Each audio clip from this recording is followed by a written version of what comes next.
presents the National Football League. Today, it's the Los Angeles Raiders versus the Denver Broncos.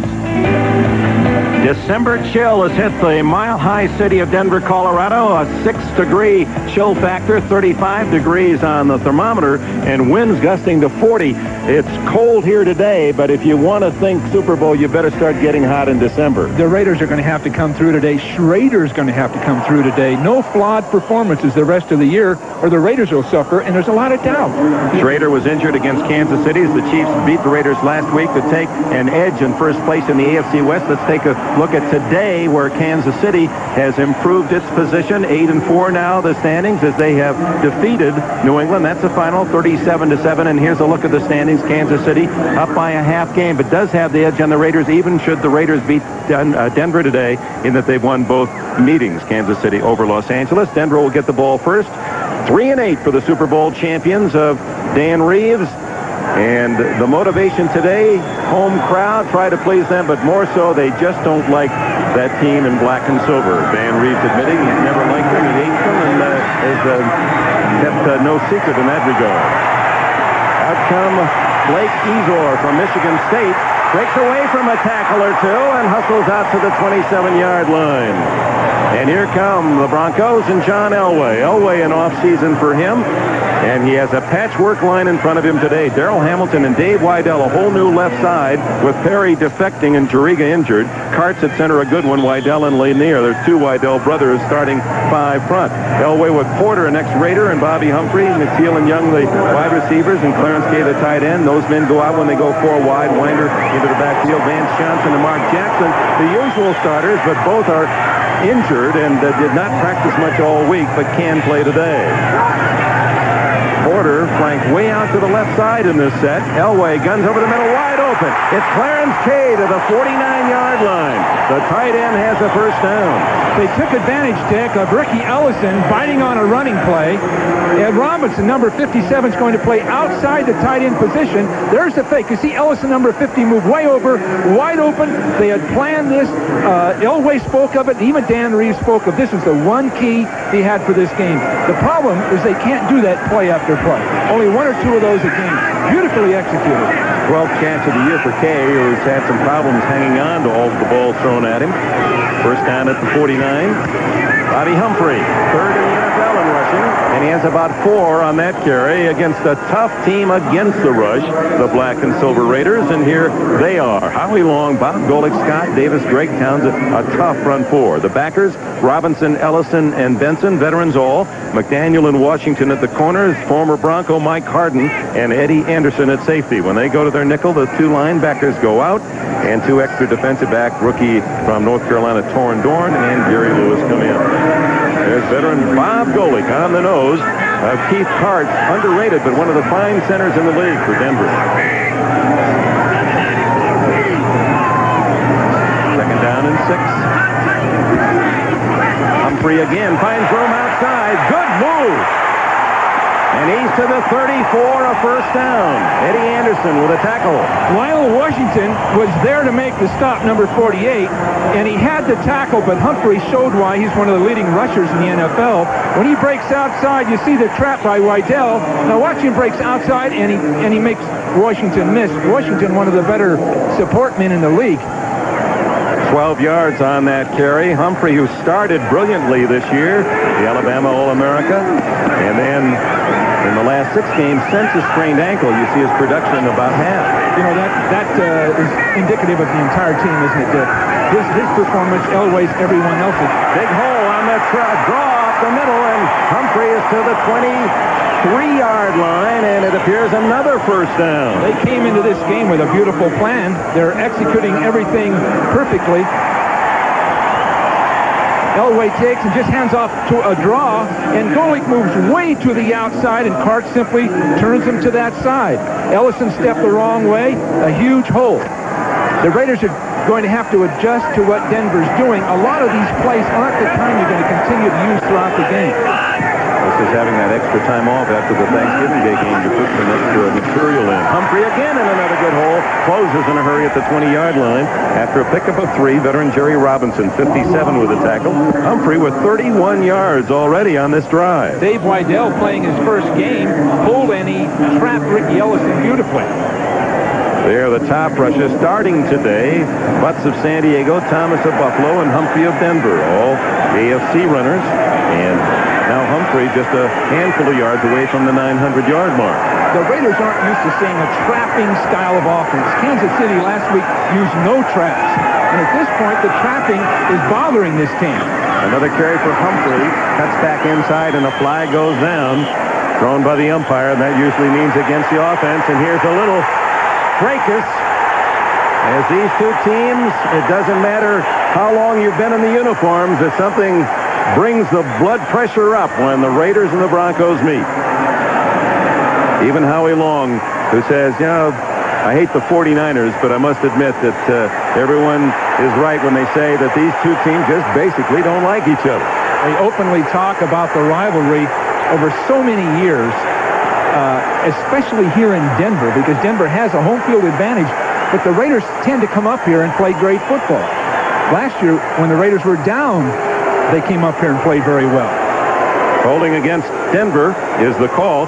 Reeves, by the way, is 9-9 against the Raiders in his career here in Denver, and he's 5-3 at home. Well, both clubs seem to do well if they're having a bad season. 76 offense, 10-yard penalty, replay the second down. If they're having a bad season, they'll still play well because of the rivalry. Ken Lanier with a hold, and then that provoked some post-whistle activity. There's a little action. Benson. Once they grab those face masks. Now, that's supposed to be an automatic penalty once anyone grabs it during the play or after. So second and long for Denver. Another draw to Humphrey. Oh, he squirts through the hole and gets to the 23. I think the Raiders didn't even see that play. They were so busy pass rushing that Humphrey just slipped right through him. Mark Jackson, number 80, and Vance Johnson, 82, the regulars at wide receiver. Saw Kay go out along with Bobby Humphrey as the 4 wide receivers for Dan Reeves on 3rd and 9. Now, this shouldn't be a great matchup. This should not be a great matchup for Denver because the Raiders do have excellent corners. Denver has 2 very young linemen on the left side. The Raiders have a great pass rush. Oops, and there's Wydell making a mistake. Dave Wydell, he's 1 year older than brother Doug. Both played high school ball in Hartford. Both played with the Boston College Eagles. This is where the heat's really on, Dick. These young linemen, Hamilton and Wydell on the left side, they've got Townsend and Davis to deal with. Scott Davis. 2 excellent pass rushers who are very physical. So this is the mismatch when Denver has to throw. Dave Wydell and Darrell Hamilton having to pass protect. Hamilton for Terrell Terry, who quit the team after a court proceeding this week when he was found not guilty. And Jim Zuriga, the regular left guard, is injured. Elway needs yards just to get in field goal range. And can't get it for Sammy Winder out of the backfield as Jerry Robinson was in a shoving match, and Vance Johnson pleased with the official, no flag. Robinson is in the middle in that nickel, and he's going to cover the running back, and he did an excellent job. He's going to use every bit of moxie he's developed all these years. Would you have called a penalty on this play? No, this isn't Winder. This is on the other side of the field. Walling off. Now out comes Winder, and really it was a pick play, no question about it, and it almost worked. Robinson was smart enough just to grab hold as he went by. David Treadwell's longest field goal this year, 46 yards. This 45 into a tricky wind. It is good. Denver strikes first, 3-0. 9:44 remaining first quarter. The Raiders get it next. So So the Broncos take the opening kickoff, get a 3-point field goal from Treadwell. 4 games after this one, we're in a long December in 1990, and as a coach that saw a team develop into a Super Bowl winner, this is the time. You have to come through right now, Dick. You've got to play well and develop momentum for those playoffs and ultimately the Super Bowl. You can't be sputtering or having flawed performances, and that's been the problem with the Raiders thus far in the last 4 or 5 games. Well, they've lost 3 of the last 4 after sprinting out to a 6-1 lead, winning 6 of their first 7. Treadwell's kickoff, he's not been getting good depth, and he tops this one right into the Napoleon McCallum's mitts, and he covers it at the 27-yard line. McCallum handled that beautifully, Dick. He just fell on that ball. He didn't panic.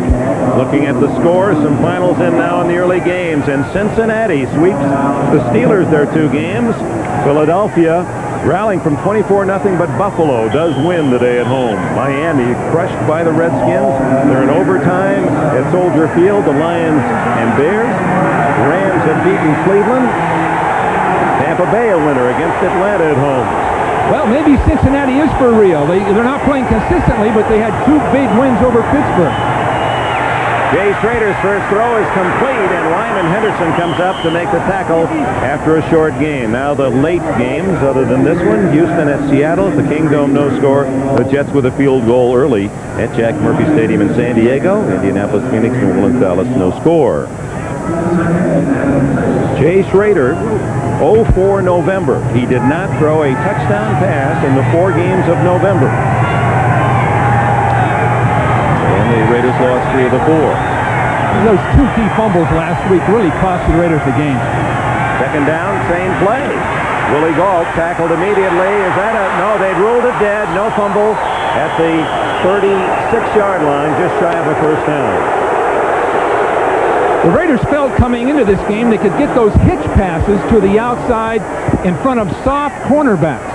In this particular case, you see Henderson back there. The ball's thrown real high, and Gault had a hard time either holding on to it or getting yards after the catch. That was a quick whistle, indeed. Normally, you'd want to spin out and get extra yards after the catch.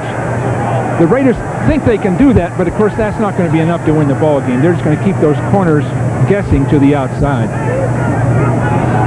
And Gault on a couple of catches has the Raiders within a yard of a first down on 3rd down. Here's a look at the starting offensive line. Wilkerson, Wisniewski, Mosbar, Montoya from the Bengals and right. In front of Schrader, Marcus Allen will share duties with Bo Jackson. Steve Smith is the blocking back.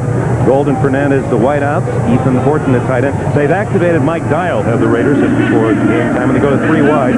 Smith out, and Notre Dame Heisman winner Tim Brown comes in, and congratulations to Ty Detmer and Brigham Young University. Now they celebrated in the Rocky Mountains of Utah and in Provo. Oh, he deserved that. He really did. The great job he's done. I think that Miami game at BYU sealed it for him. There's a Heisman winner at tailback, Marcus Allen. Will he get it on 3rd and 1? You bet. It's going to be close for the first down as he slashed off the left side. Michael Brooks and company putting the stopper on him. It is a first down. Defensively, what used to be the Orange Crush has been the Burnt Orange this year, allowing 25 points per game. Powers, Cragen, and Holmes, with Lucas Mecklenburg moving inside today. Michael Brooks and Simon Fletcher. Mark Munford is injured. That's why that moved. Robbins and Henderson. Robbins really is a safety playing at a corner. Smith and Atwater perhaps a strength in the defense at safety. Well, let's see what Mecklenburg can do inside. He's been frustrated on the outside. He thinks he can get into more plays now, get into more tackles, be more of a factor in the game. And they're going to need him inside because the Raiders run so well in there. Little stunt defensively, and Smith on the audible doesn't get any yardage. Mecklenburg was there. He thrives at that position. No play, delay of game. There's Carl Mecklenburg. Played at Minnesota. His first 2 years at Little Augustana as a walk-on at Minnesota. He said, I always was cut from every high school team, hockey, basketball, football, and once appreciating what it's like to be a starter and a good player, and now in the NFL a great player. He's not going to let go very easily. He has his fist clenched around that starting and maybe another Pro Bowl. He's the bell cow of this team because he's such a major factor against the run. Marcus Allen, high knees and across the 35 to the 37. It's tough on the Broncos, still trying to get a formula to win ball games, and defensively moving Fletcher over to Mecklenburg's side on the right, Mecklenburg inside, starting Tim Lucas as a linebacker. Now that's tough this stage of the year, and Mecklenburg not practicing at all as an inside linebacker. We see Simon Fletcher, their leading sacker, with 10 on the sidelines, attending to his forearm or elbow. Ronnie Halliburton, number 93, rookie from LSU, has replaced him. Second down, about 10. Deep down the middle and wide open is Willie Gauld, a first down at the 41 of Denver. Well, Schrader handled that one well. He had an unblocked guy coming right down his throat, and Holmes was right there unblocked, and Schrader just concentrated and threw a beautiful ball down the field. This is what Al Davis and Art Shell, all of the Raiders, are looking for, because there's been some doubt, especially off last week. Beautiful throw down the middle. And Gauld having a banner year, his best in the NFL. That's his 36th catch. Ron Holmes just coming through unblocked almost immediately. He beat Steve Wisniewski, which is a rare occurrence. From the 41, Marcus caught in the backfield and dropped at the 44. A loss of 3. Warren Powers, number 91 from Maryland. And Ronnie Halliburton got a piece of the action. I'm not sure that's the place to run against this Denver defense. That off tackle, off the left or right tackle play, allows Denver to pursue. Marcus is best right down the middle, playing off the nose guard and sprinting right up between people. But that angle to the outside, the Denver team has eaten up every time they've tried it. Well, they put a very heavy bandage on that right elbow of Fletcher. We'll see if he returns. Already weak on the defensive side. They started with key injuries. Tyrone Braxton in the early season, their top cornerback, out for the year. Alfonso Carricker, their top defensive lineman, they felt, and rusher, he's out for the year. They've lost Steve Sewell for much of the year with a training accident, a weightlifting accident, dislocated his shoulder. Now Fletcher does come back in. Well, they really need him because he's their only real pass rusher. Well, they could have caught Denver with too many men on the field, but Schrader didn't call for the snap. Second and 13. Well protected. Beautifully protected and wide open. And another first down. It's Willie Gauld again. 4 catches for Gauld on this opening drive for the Raiders. 2 deep in patterns, which Gauld can get open on, but has had trouble catching in the past. You see a lot of clearance for Schrader to step into his throw. And Gauld breaking, pushing people back, Atwater in this case, then breaking into the middle. It's a beautiful job. See, his speed really helps him. Look at him bend out, cross over, and the ball's thrown right on the numbers. Now that's how they practice it, all the way back to training camp. And you got to respect his world-class speed. He finished second to teammate Ron Brown for the NFL's fastest man earlier this summer. That's trouble. They can't run there, Dick. I mean, they've done that 4 times now with 0 results. Michael Brooks made the tackle of Marcus.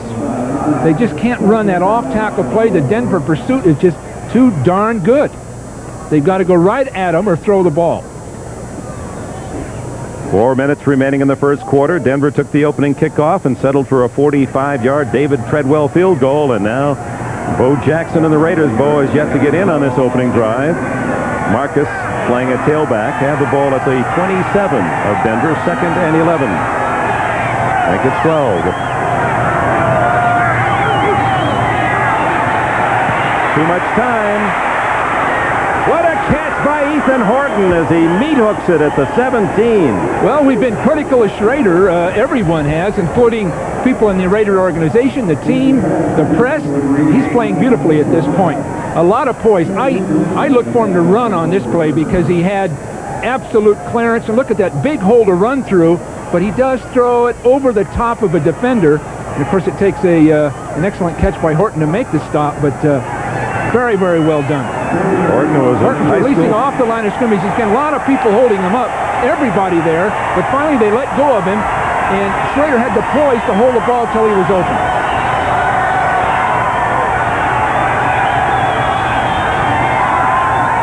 On 3rd and 1, Allen has the first down inside the 15. That time Allen broke back in behind the pursuing linebackers. Both Brooks and Mecklenburg started to the outside, and Allen, getting a feel for it now, broke back in behind him.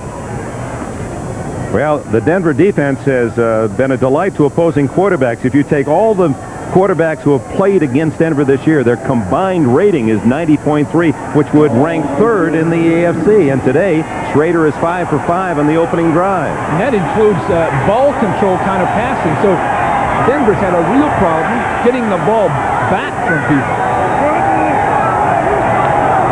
First down, trailing 3-0. First possession. Marcus Allen gets a kind bounce. And look at this! He gets away from 3 men, and finally, the second wave of 3. Drop Allen at the 19-yard line. Brooks and Dennis Smith corral him. It'll be a loss of about 5 or 6. Every instinct that Marcus Allen has, every bit of wisdom came through there.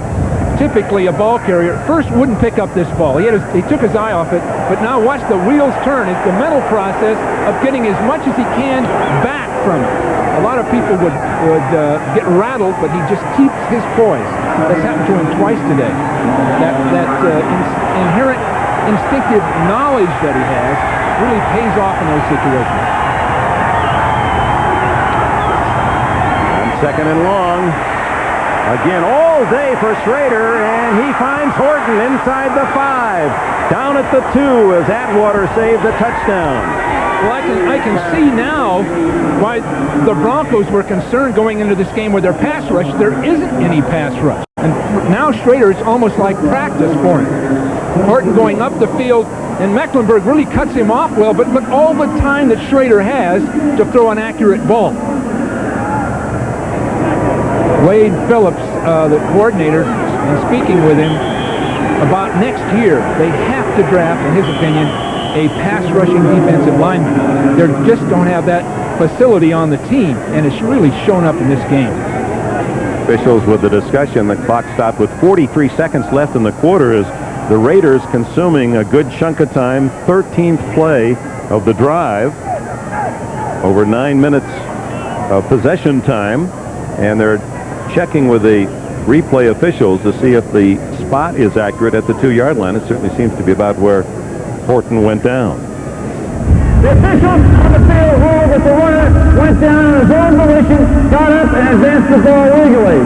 They're being reviewed by replay. Oh, I see. They're saying that, watch Horton. Does his knee go down when contact is made at the 7-yard line, or does he get to the 2?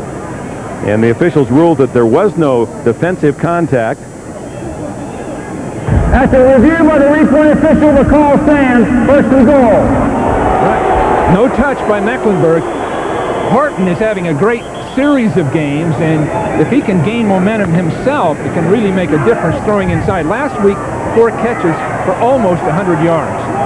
For this game, he's doing beautifully, catching the ball in traffic, and his spin and run, his technique of running is beautiful.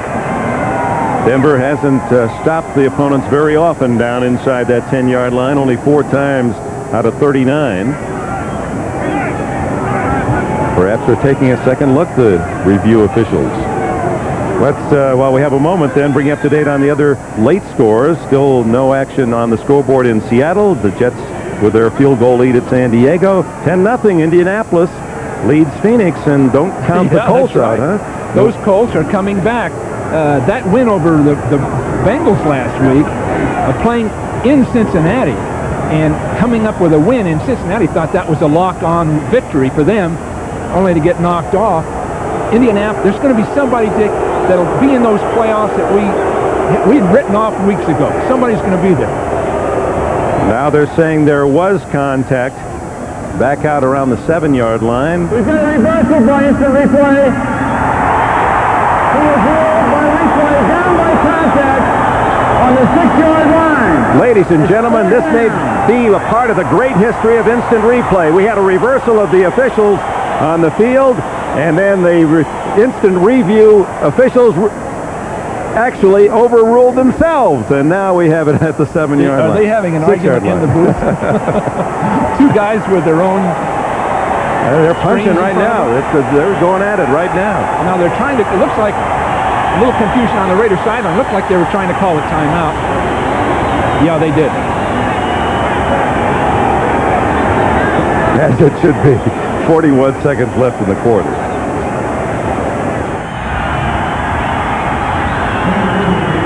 Welcome back to Mile High Stadium.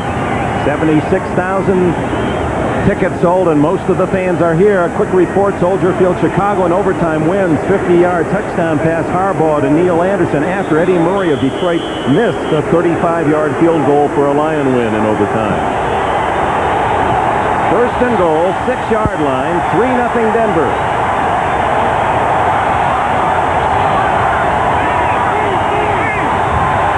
Jay changed the play, or at least the pass pattern. Offside, and flag fly. Jay was running the option play, much as we saw Detroit do earlier. He was coming down that line to run the option. Warren Powers, the man who jumped offside. 91 defense, encroachment. Reset the clock to 41 seconds. Well, at encroachment, most of the Raider defensive linemen know how to spell encroachment. Oh, boy. Howie Long and Howie Bob Long Gold. at home. His wife knows now. She says, hut, hut, he's up off the couch.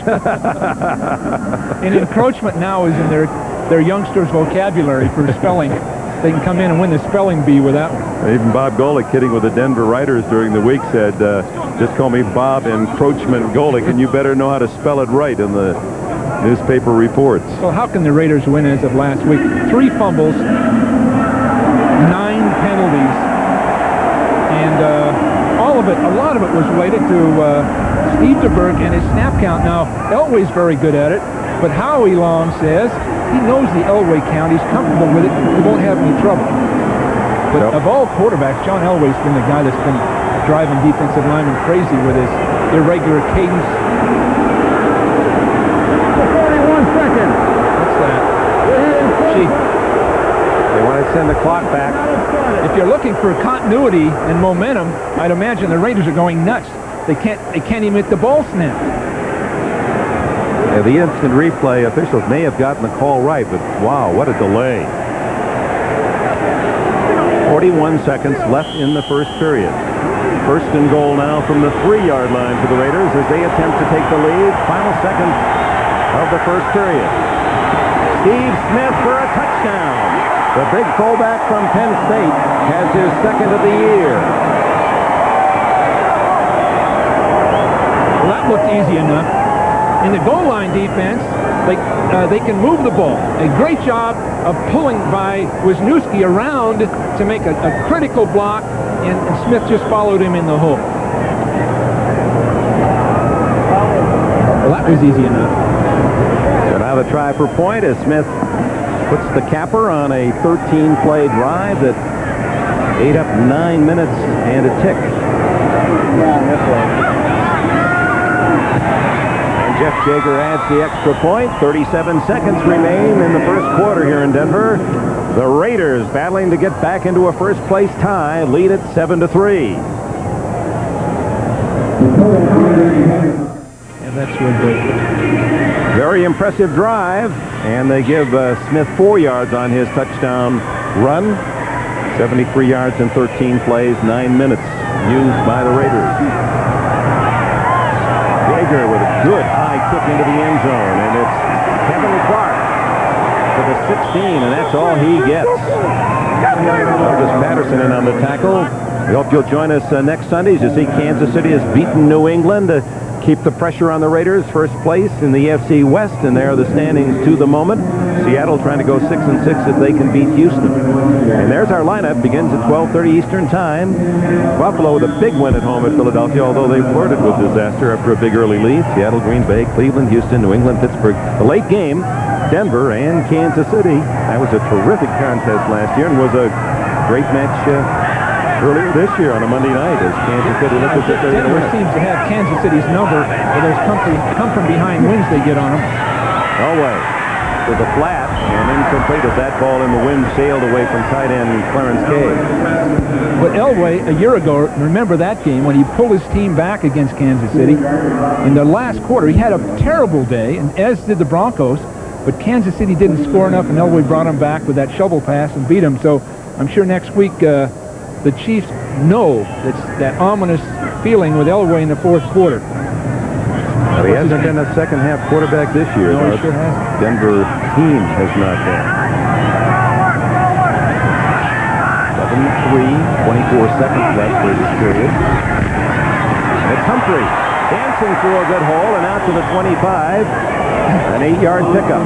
Number 50, Ricky Ellison, overran the play. It was basically his play, and he overran it to the outside, and Humphrey just broke back behind him.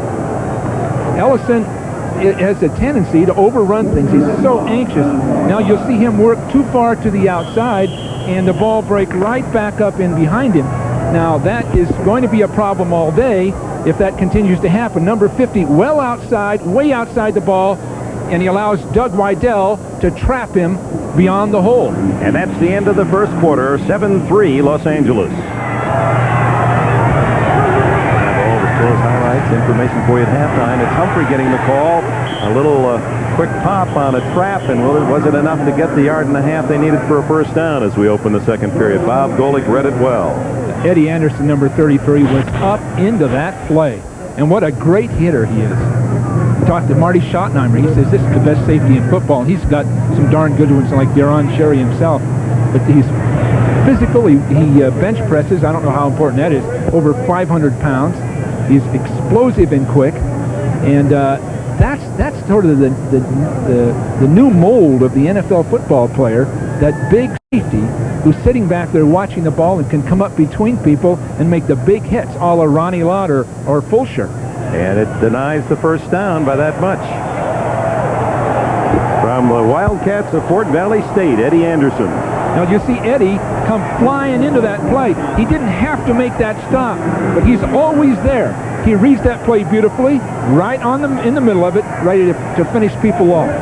But that seems to be where linebackers in the 80s were key. The Lawrence Taylors or Tina Turners, people like that. The safeties now, 225, 230-pound men that can make the big stop. Mike Moran, third in the league with his average of 43.3. Tim Brown at the other end for the Raiders. Beautiful kick. Fair catch. Brown at his 21-yard line. And with it a timeout. Just a few seconds into the second quarter, the Raiders have the ball and the lead. Welcome back. A penalty, 5 yards, ineligible man downfield. So Horan, who had a 55-yard punt, will kick it again to Tim Brown. Pressure, and he just got it away. Another good one. Brown back to the 27. 40, and ridden out at the 41. Ronnie Halliburton, the linebacker from LSU, the rookie, makes the hit. 52 yards on the punt. 14, the return of Tim Brown. About a 20-yard difference because of that penalty. Brown had fair caught before. This time he was not about to fair catch it because I'm sure he was upset previously. Jay Schrader takes the field, and we shoot it to New York and Bob Costas. Dick, here's the way it ended in overtime at Soldier Field. Jim Harbaugh 50 yards for the game winner to Neil Anderson. Earlier in overtime, Eddie Murray missed a 35-yard field goal into the wind. So it's 23-17 Chicago. They're 10-2. They've clinched a wild card. And if Minnesota beats Green Bay tonight, the Bears are the champions of the NFC Central.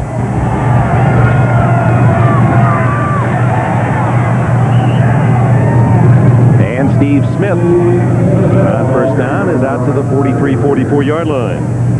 Dick, so many of these fullback types now that you see are like Jones of Kansas City, do a journeyman job of blocking, but they carry the ball at critical times, and sometimes they're more valuable than the star running back, as with the Raiders. Smith's always there. They really don't have a backup for him, but they do have a backup for Allen and a great player like Bo Jackson. So the Smiths of the NFL often are the more valuable guys. Marcus behind Smith's block. Gets 3 when most backs would have gotten nothing. Yeah, Greg sure Cragen made the tackle. Nowhere to go off tackle. It's just, well, I think those are the kind of calls the coaches need to start thinking about something more important to do, because there's just too much Denver pursuit. And there's Mecklenburg cutting the play off. Just too many people over there to try to get 3 or 4 yards. They've already proven they can throw the ball against this team, get it over with, go down the field with it, and finish them off. 7-3, the Raiders lead early in the second quarter. Ball at the 47. Jim Brown, the third wide receiver in, slotted to the right. But it's Marcus. Ooh, he almost fumbled the handoff and picks up the first down at the 48 of Denver.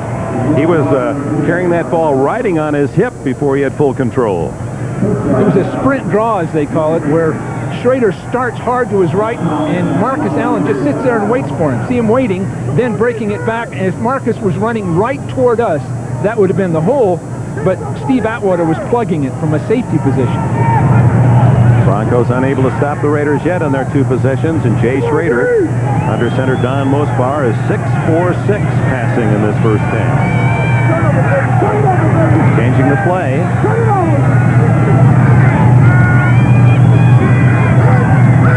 And offside, Ron Holmes.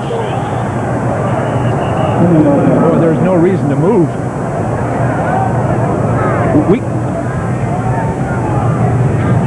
We could hear Schrader's snap count. It certainly didn't sound like one that would pull people. So 5 free yards for the Los Angeles Raiders. Here are the finals early game. The winners, Cincinnati, Buffalo, Washington. Chicago getting a gift, perhaps, in Kansas City big. Rams and Tampa Bay victorious. Late games, they're your scores. San Diego now up 14-3 over the Jets. It's on Houston. It really is. Playing in Seattle against sort of a revitalized Seattle team. Houston has to win, or they're going to be just about out of it as far as their division's concerned. Marcus Allen to the 38-yard line. Warren Powers and Steve Atwater. Are they going to stay with Marcus as much as they can, I believe, in this game? Because he really handles the cold weather well, and he's been basically the leader. Now there's Bo on the sideline. Bo Jackson has not done this year what he did last year, even though the team wasn't nearly as successful. You can see 6.8 last year. When he came in, it was a storm. He just took over. But they're still with Marcus this year. He's the guy that knows just where to go with that football.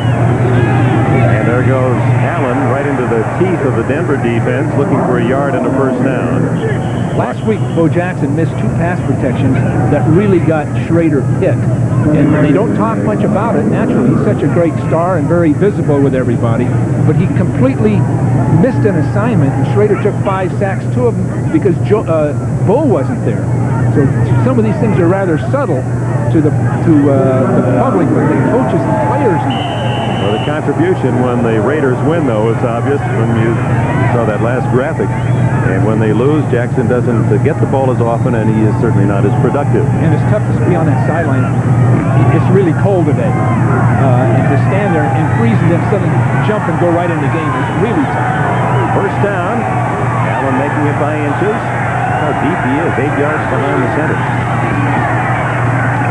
Fighting for every inch to the 35. Earl Mecklenburg in a battle of pro stars makes the tackle. Well, this is the game Mecklenburg likes. It's been a full year since he's played this position. You see him move laterally and then right up into the hole, and when he hits people, he stops them. No question about it. The Raiders, Dick, are so conservative. I don't think it's wind that's a problem. It's so conservative, they kill Denver with a pass, and they're running that ball.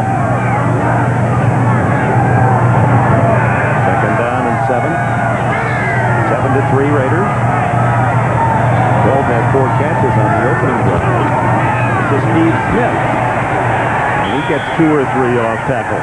What you do in this case, if they can't get the momentum away from Denver or take the momentum, when they slug it out like this, all it does is give Denver more and more confidence in this game. What they need to do is get a big play, get another score on that board, and then see what Denver does. Because Denver's the kind of team playing on emotion today, not playing sharply. And of course, here's Dan Reeves having to put together a whole myriad of different problems this year. Dan Reeves, his 10th year. He's had only 2 losing seasons in 25 years of pro football as a player, assistant at Dallas, and here in Denver. The other was a losing season in the strike year of '82 when they went 2-7. Flags are down. Well, two people were moving before the ball was snapped. And Galt can't juggle that one in. Marcus Allen was adjusting his position, and Brown was in motion at the same time. There's your call.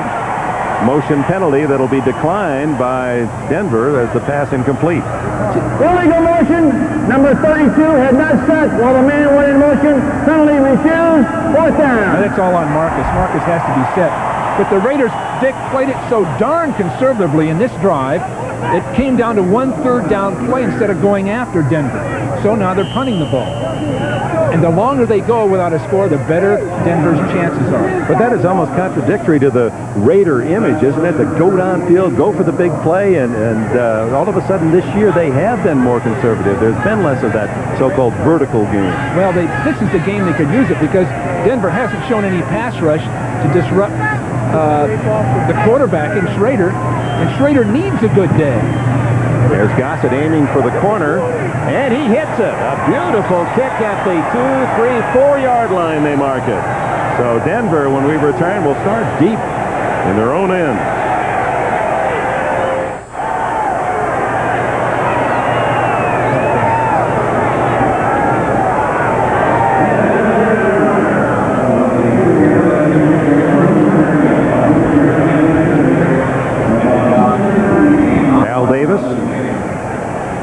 His top lieutenant, you can just see his hand now, Lucasal.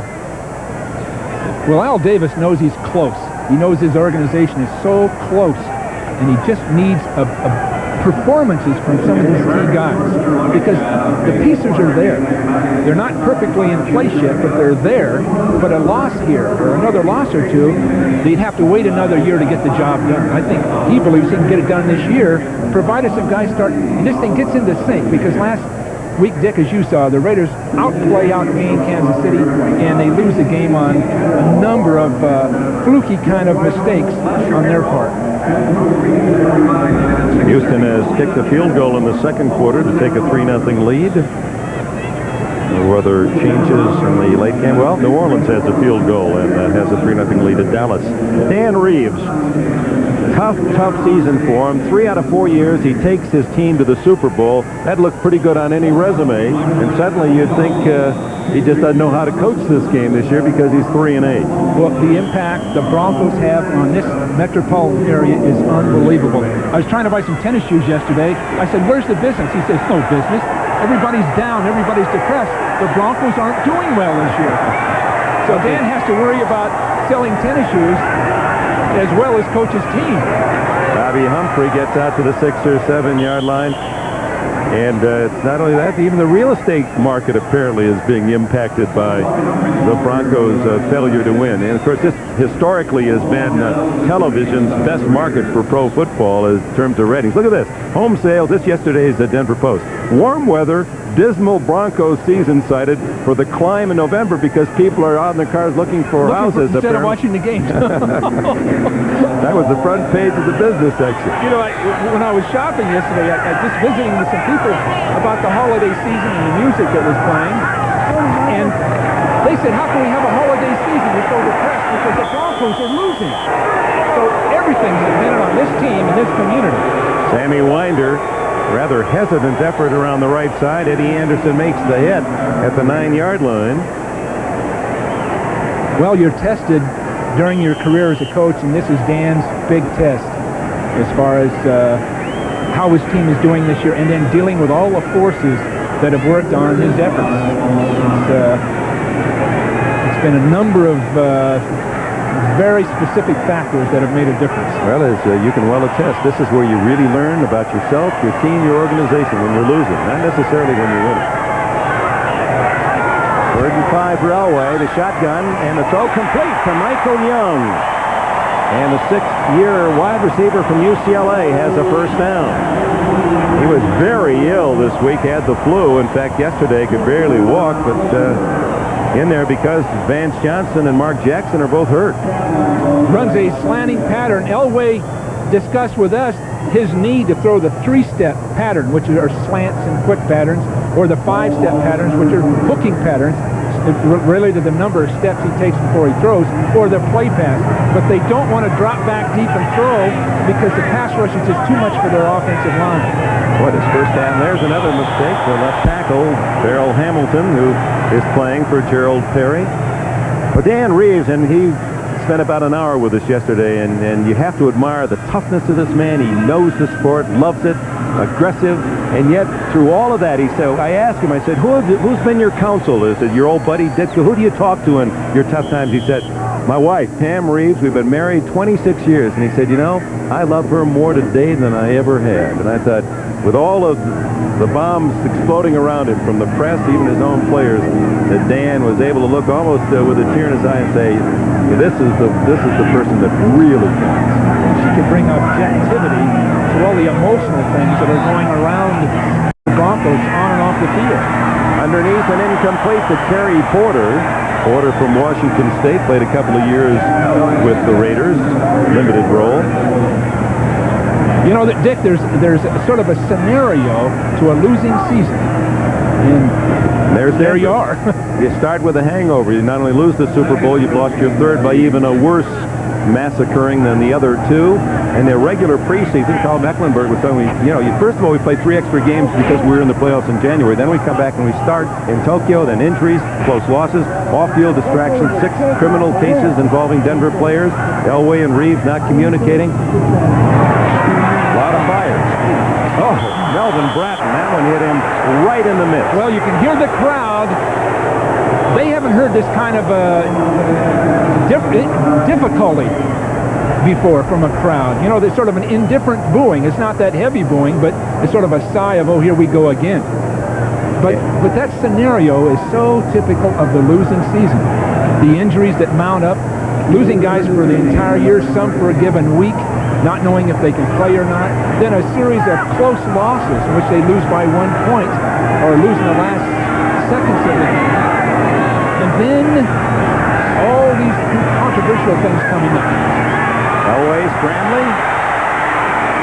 Gets away from Howie Long. Gets a block downfield and has a first down. There is the Elway of old.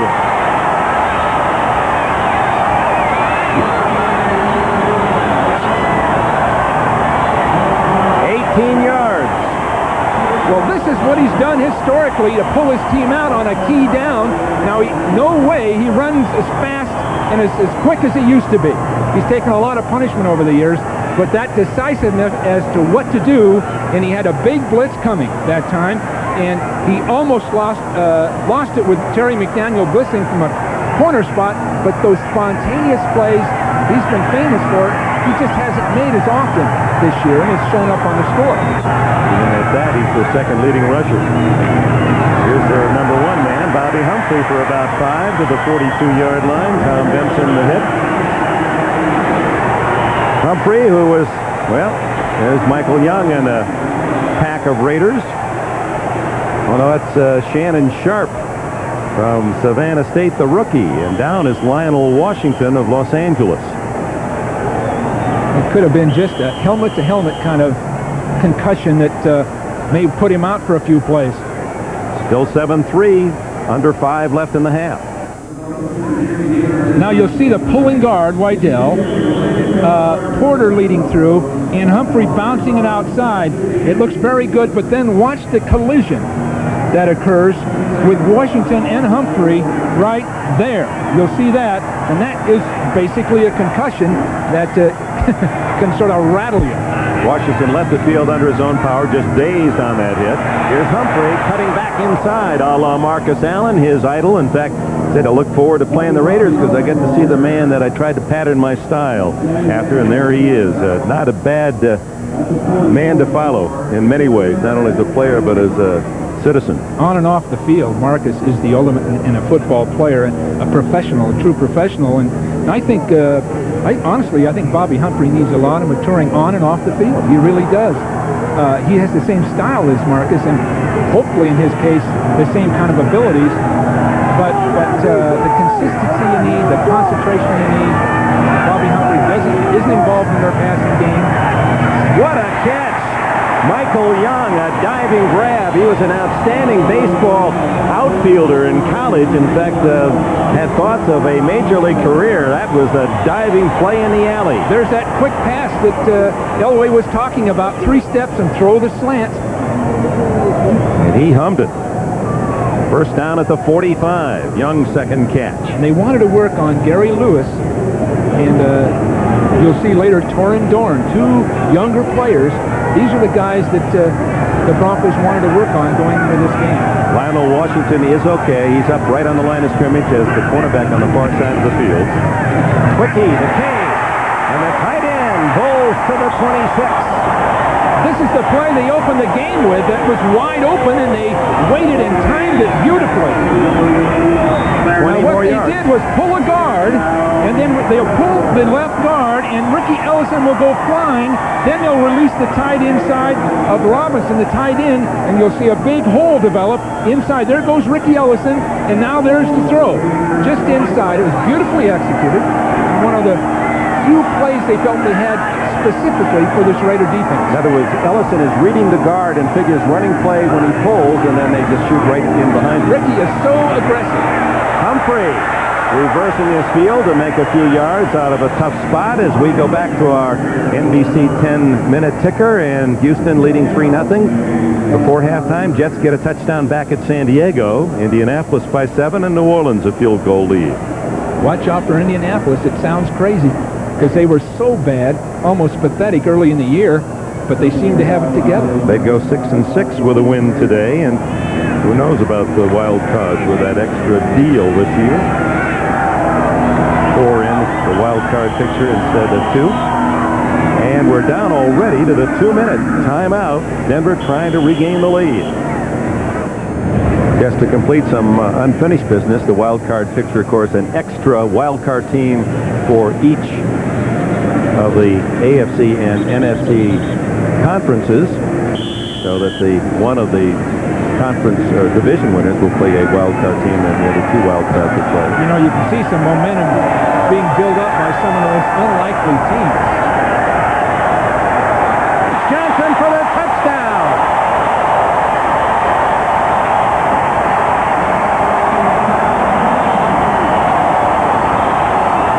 Well, that's Vintage Elway. He saw the blitz put Vance Johnson straight up the field against an excellent cornerback, but Johnson got just 1 step on Lionel Washington, and then Elway threaded the needle right up over the top.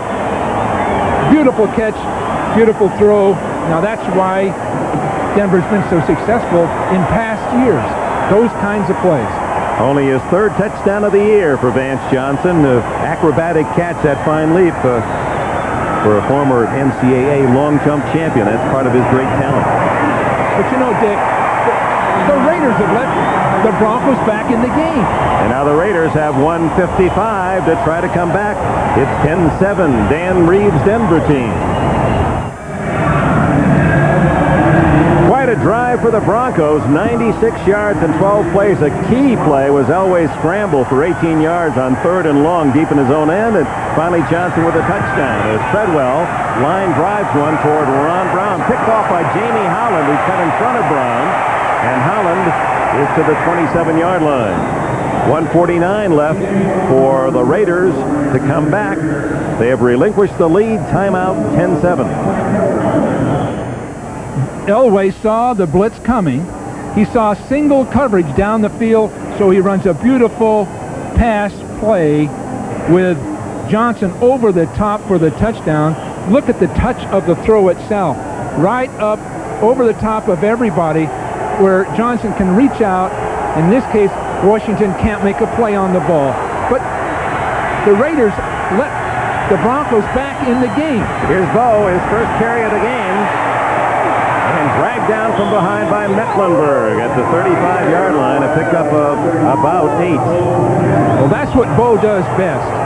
Bo runs the sweep. Both guards coming outside. You see Wisniewski, number 76, kicking out the safety man, Smith, and Bo breaking back inside of it. So that's the kind of play you'll see with Bo in the ball game. But Bill, the clock is running. 1:20. They run a play. And they've got Bo back in the game. This is where Mark. Maybe they know something we don't. Jackson, about one player away from a long one, has a first down at the 46, and the Raiders call time with 1:08 left in the half. And Marcus now is the cheerleader on the sidelines. It's 10-7, the underdog Broncos at home.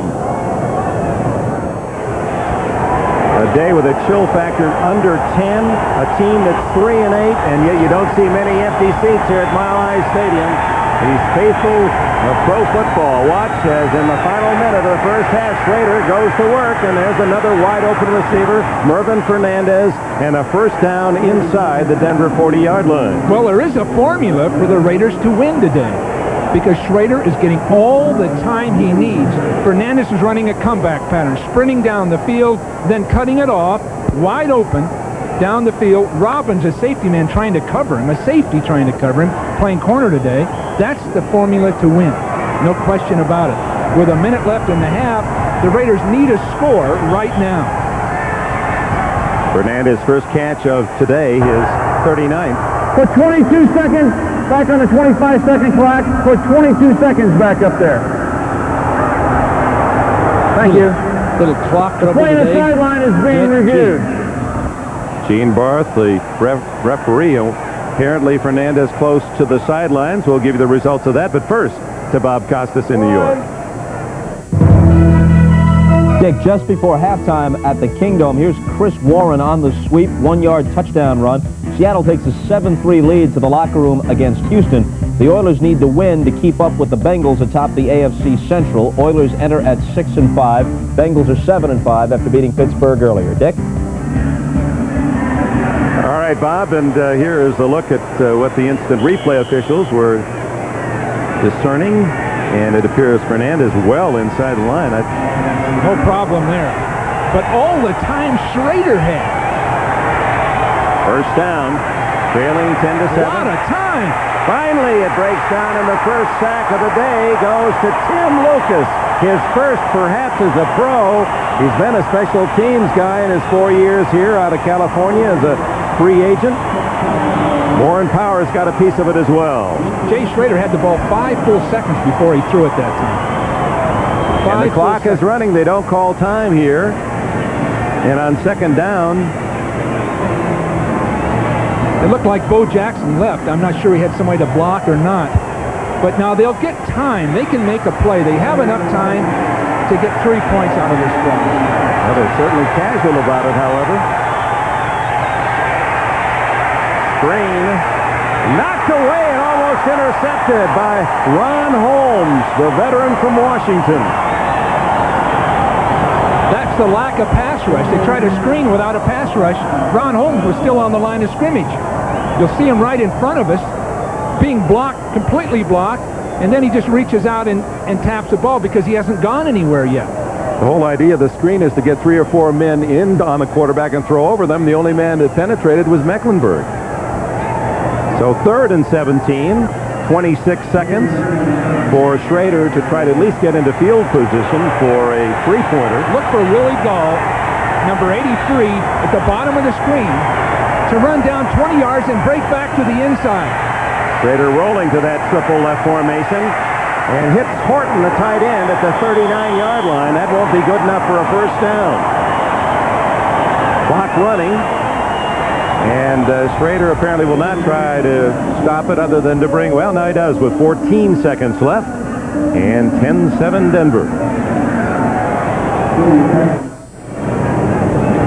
Well, those fans across the way enjoying what's left of the sun on this December 1st Sunday of 90, about 3:15 Denver time. And with that wind that really gusts at times in the 30s, it is a real test of fandom. Dick, can you feel your feet? I don't know if I have any. They're frozen. This is a 4th and 7 for Schrader. Again, look at the time. Incomplete to Galt.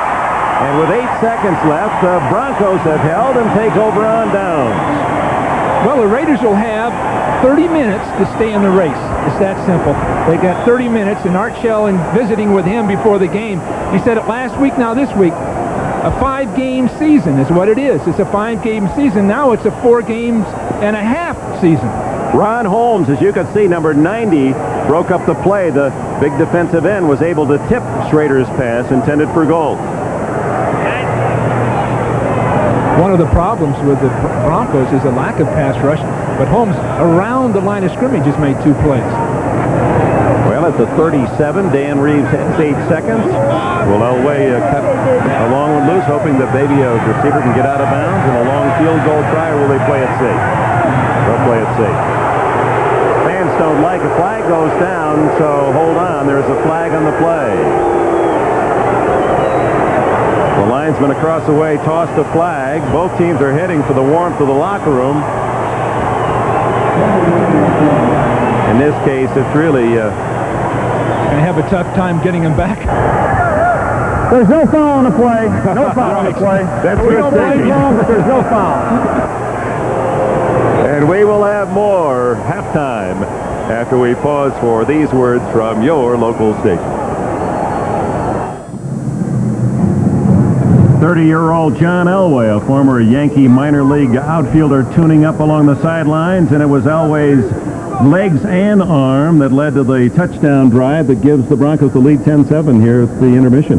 He made a spontaneous run. He hasn't done much of that this year, and he broke out against a blitz. And you'll see him come to the outside. A hole opens up right in front of him, and those old instincts are still there. He doesn't run like he used to, but he knows where to go once he's got the ball. Look at him go for that first down, right up over the top. On 3rd and 15 deep in his own end, and this perfect touch pass. Ricky Ellison blitzing on the right of the screen. John senses the blitz, knows he has man-to-man, throws it right up over the top. Now, that's a picture play, Dick. It really is. I sensed throughout the course of that first half, Bill Walsh, that you were frustrated and anxious about the Raiders. With all that time Schrader had to pass, and yet they didn't go to the pass but 11 times. Well, I've never seen more time for a quarterback to throw the ball. The Broncos were rushing 3 people most of the time on first down. Now, watch the amount of time Schrader has, and then finally when he does throw, notice there's no one around him. He's all by himself, and he still has a little trouble completing that pass, but the Raiders are going to have to throw if they want the division this year. Throw in this next 30 minutes. Well, the good news for the fans in terms of the weather, the chill factor is up to 8 degrees. The bad news is the temperature has dropped to 33. Halftime statistics. Very even in first downs. Broncos out rushing the Raiders, who seem bent on running the ball themselves. Total yards, 29 plus to the Broncos. No turnovers in this cold weather, and that's somewhat of a surprise. Raiders have possession time, but trail 10-7, and Los Angeles will get the ball to start the second half. One of the most interesting stats is the Raiders on first down are averaging 2.4 a carry. In other words, running the ball almost automatically on every first down. And the Broncos have had a lot more imagination and creativity in what they've done, and that's kept them in this ball game. The Raiders have to throw. It's that simple. And I would assume they figured that out at halftime and talked about it. Until the Broncos can put pressure on Schrader, he should sit back there and throw the ball and get it over with. Otherwise, the Broncos are inspired enough, if you want to call it, intent enough on winning this game, they can get away with it. Well, the wind's strong enough, they're going to have to hold it for Treadwell. Well, the pressure on Denver is a different sort. That is leading at the half. This year, they've led 9 times at the half and lost 6 of those games. 3 and 6 went ahead at halftime. This would be the 10th game in which Denver has enjoyed the advantage going into the second half as Treadwell hits a sidewinder right over Jamie Holland's head, and the Raiders will start from the 20-yard line. Kansas City has already won impressively. Barry Word with over 100 yards rushing. Steve DeBerg over 300 yards passing today at New England. So the Raiders need to win in order to move into a tie. And next week, while the Raiders are in Detroit for a Monday night date with the Lions, it'll be Denver and Kansas City, the 4 o'clock game. There's our lineup next Sunday. It all starts at 12:30 Eastern Time. The Chiefs may have the momentum now to go right through the year. They may have it. But on the other hand, Denver with Elway going into Kansas City have had a lot of success, a lot of luck. So the Chiefs have another big obstacle, excuse me, it's cold, I can hardly talk, to get over in order to get the division. Here comes Jay Schrader. First 7 games, won 6 of those, and look at his percentage. Touchdowns, interceptions, last 4 games, winning only 1 of the 4, 43.8%. No touchdowns. He's got Bo in the backfield, Dick, so expect Bo to carry that football. Well, they come out throwing the quick hitch to Galt, exactly the way they started the football game, with Galt catching 2 of those little quick hitch passes in front of Wyman Henderson. Well, Wyman Henderson on the outside and Randy Robbins on the other side. You don't have great coverage, people. It's that simple. And Schrader, in speaking with him, Mike White visiting with him, they know they can throw the ball outside against the Broncos this week because they're just mismatched. Too many injuries affecting Denver. He Tyrone Braxton, who was the best cover man and best defensive cornerback. Here goes Bo for a first down. He certainly gets your heartbeat going if you're a Denver Bronco fan, because it looks every carry as if he's about ready to break one a long way. Every tackle is made from the side on Bo. Even if he doesn't make a yard, he gets there so quick that he's almost by people by the time they make contact. You can see Marcus Allen harnessed by the Denver defense, less than 2 yards a carry. Jackson more productive as he came in late in the first half. So it's Bo that gets the start here in the second half. First down at the 31. Jackson only for 2.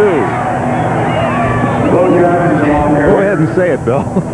Gee, I'm afraid I'm going to drive the viewers away from their sets if I just keep harping on the fact that Raiders have to throw the football.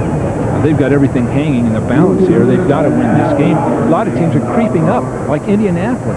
Even Seattle are creeping up. If the Raiders were to lose this game, they'd only be ahead by 1 game for the wild card spot. So they have to win this, and they've got something going for them. They've got mismatches on the corner, and they're not getting a pass rush that should bother Schrader. In motion from the far side. For the time again. And underneath to Fernandez, and a first down at the 40. Well, it'll be close. Right at the 42-yard line. It'll be determined by the spot. Michael Brooks made the tackle. First down, Los Angeles. Don't come out with a run on first down. Just throw the ball, and maybe on second down, give it to Bo.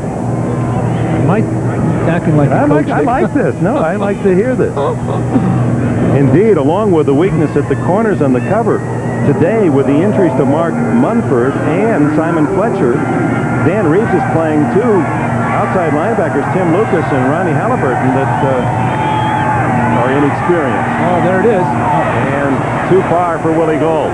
Steve Atwater had come over to help out Wyman Henderson.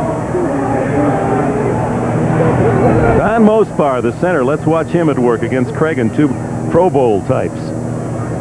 Mosbar gets some help from Montoya, and he gets some help with Newski. That inside combination for the Raiders is among the very best, and of course is centered by Don Mospar. At 6'6", he's really, I'm sure he's the tallest center in football, maybe the tallest the game has seen. But he gets that rear end way down low. Right. He's got to stay down low because that height isn't a real advantage. Bo Jackson across the 45, a gain of about 5 and a flag, and that could be a face mask. Ron Holmes was one of the tacklers along with Brooks and Henderson. Often it's holding on the tight end if one of the deep judges come running up. Yep, that's right. Kane Barth, the man in the white hat, the referee. That'll negate a 5-yard gain by Bo Jackson, if indeed Denver takes the penalty. Marcus is back, so you'd have to assume the Raiders are going to throw at this point. Here comes their nickel defense. 88 offense, 10-yard penalty, replay the second down. Tight end Ethan Horton. Now Horton's having a great year. He's become a good, solid blocker. He still has some skills as a runner, as a pass receiver after the catch. And Mike Dial. He's a strength, and then Dial's back, too. Sure. And he had a fine year last year, did Dial. He was the number 3 receiver, he had 27 catches. But Horton has played so well that he continues to start, although that was Dial's job at the start of the year. Tim Brown is in as the 3rd wide receiver, and they give it to Marcus. Fine tackle by Ron Holmes, was able to fight off a blocker and get Marcus just as he was slipping away. Holmes, who was a holdout earlier in the year, and that was part of the continuing problems for Denver back in September. Unhappy. Good trap block by Max Montoya. Too many people up there.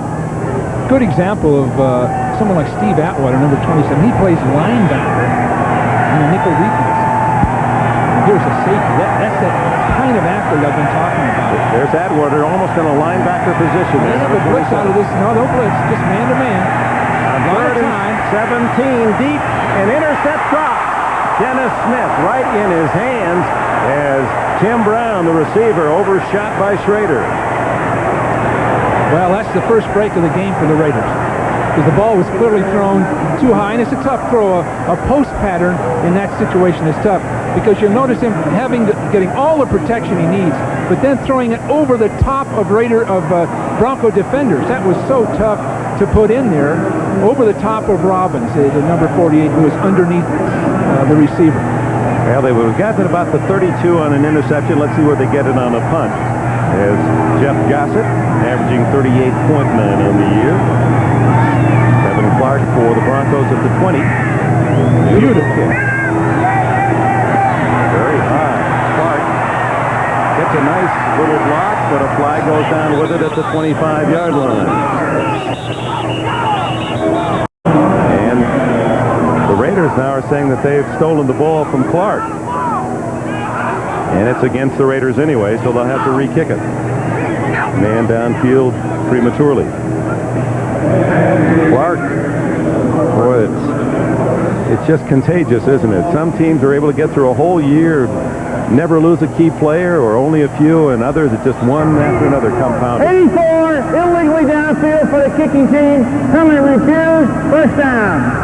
Well, that's a surprise. They're going to take that punt, a good one by the Raiders. Timeout, third period. Little cold here in Denver proper, but out in the Rockies, ski people love it. They'll be making snow tonight. Should have some tonight. But it does get a little chilly, a little different from the San Francisco Rancho Santa Fe way. Well, that's it. You just had a birthday. See, as you get older, the cold bothers you more. The Broncos, 47-yard punt, 7-yard on the return, and Elway starts at the 25. Humphrey for about 3. Bob Golick and others on the tackle. Let's check the scoreboard. Hurts on the 10-minute ticker. Seattle 7-3 early in the second half. San Diego, Marion Butts is over the 1,000-yard mark. Scored 2 touchdowns for the Chargers today. Indianapolis, the lead cut to 4 by the Cardinals, and it's New Orleans. Steve Walsh, the former Cowboy quarterback, now against Troy Aikman and Dallas, and it's 10-7. That run and shoot, Houston destroying Buffalo last week, and they got 3 points against Seattle this week. Elway under pressure. Guns it. Oh, intercepted at the 30-yard line, and a fine play by Terry McDaniel. Elway throwing a dangerous sideline pass. I bet he wishes he had, you've heard that one before, had that one back. Oh, that was just at the last instant he looked over there and tried to drill it. And in the past, I think John Elway would have run with the ball, but he's just not moving this year like he did. Now you see the sliding position, but McDaniel sees that coming all the way. And you just don't want to ever throw a ball when the defender is parallel to the receiver, because then the defender can step right up inside of it. Now let's see what the Raiders do. They need 7 points, Dick. 3 points aren't going to do it. They've got to get the ball into the end zone. It's the biggest drive of the year so far for the Raiders right now. Trailing 10-7, 9:42 left in the third period. Bow in motion. And wide open is Galt the other way, and a first down at the 10. Now that was a good call. Wyman Henderson made the tackle. Galt and Henderson is a mismatch. Henderson's had a good year because he's a good technician, but he's got one of the fastest people. Willie bursts and just turns Henderson around. Now good throw. Now that's what they needed on first down. 6th catch for Willie today. 39 on the season. They can get a first down without a touchdown just outside the 10. Harry McDaniel's first interception of the year, positioning the Raiders. Or does he? Yes, now they signal. Bo Jackson. Oh, did he steamroll that defender? He bounced through people. Did you see the determination he had to get in that end zone? There just wasn't any way to stop him. A beautiful job of taking the ball, and naturally Smith right in front of him, a key block. But watch Bo just break clean of those tackles. What athletic ability. That's what I used to do when I was much younger, Dick. Just dive and from fall. About the 20, I heard. Never had the ball. No, that was a drive. Now, that's the Raiders. Bo Jackson's first touchdown since his first game after his Kansas City Royal season ended. So the Royal Raider, running right over Michael Brooks, number 56, has given Los Angeles the lead 13-10. This is what Al Davis put together. He got Galt from the Bears. He signed Bo in a sort of a very special way, I guess you'd put it, away from everybody, and they just paid off, the two of them. Jeff Jager's point after. 14-10. So the first turnover of the game, and Denver again. So many of Elway's interceptions in the second half, and Bo Jackson, the former decathlete champion from Mississippi, vaults for 6. Vincent Edward Bo Jackson has given the Raiders the lead. Terry McDaniel set the table with his first interception of the season, 14-10, and Jager kicks it off. And fairly short to Alton Montgomery, the rookie from Houston, feeling his way to the 23. Well, the Broncos have had trouble in the second half this year, and so has John Elway. 1 interception this season in the first half, and 10 of his 11 in the second half, including that last throw that McDaniel picked off. There's just been a serious loss of confidence on the part of the Broncos after being such big winners for so many years. Any number of reasons, but the off-the-field problems with players, the controversy in a sense, the disruption with Dan Reeves and John Elway, probably not very serious, but it's a factor. But they've lost confidence as a team. Bobby Humphrey, he loses a yard. Howie Long. That off-tackle play, Dick, I swear, that automatic 1st and 10. What are they after? You get 3 or 4 yards, it's still not going to do it for you. After the half. Points, first half, but dramatically positive. Interceptions, 1 and 13. That includes Kubiak's interceptions when he replaced Elway against Minnesota. +5 turnover in the first half for Denver, -14. And Dan Reeves really focuses on that statistic, that turnover differential. It's so key, he feels, to victory or defeat. Out of the into the bracket K for short yardage to the 27. Tom Benson tripped him up along with Mike Harden.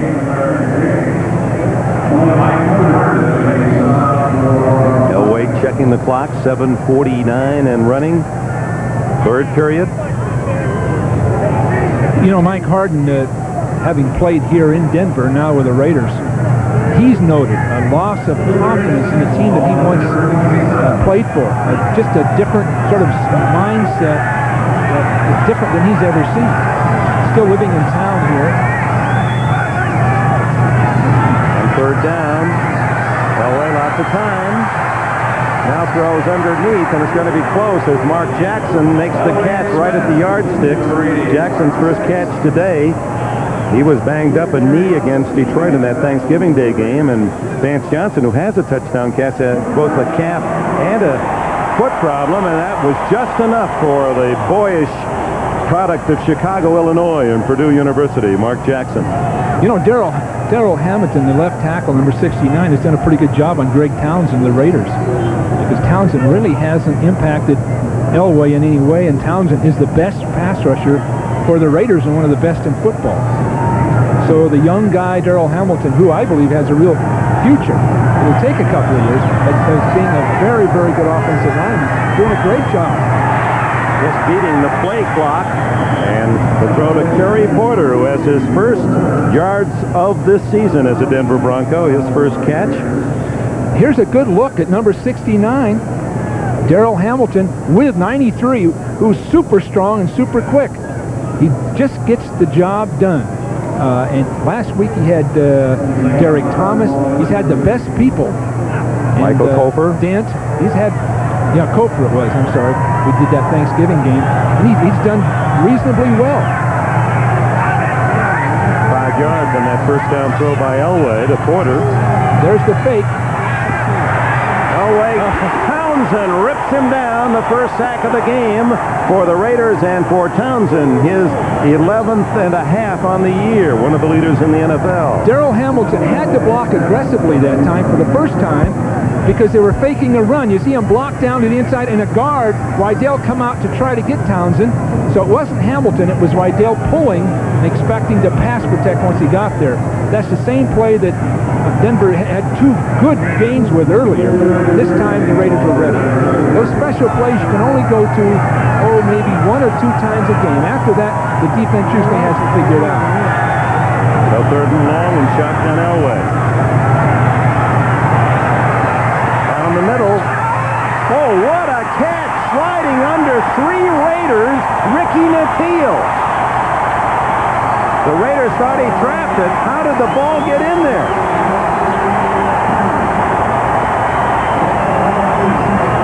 Scott Davis was all over Elway that time, and Elway still got it off.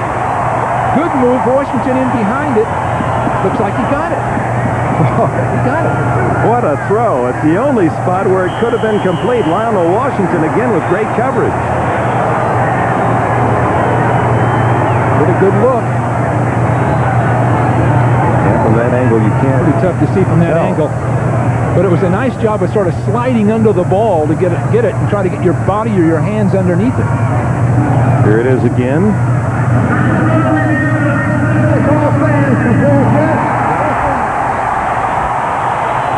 Ricky Nattiel's first catch of the day. He's been playing with a limp for the last year with bad knee injury suffered last season.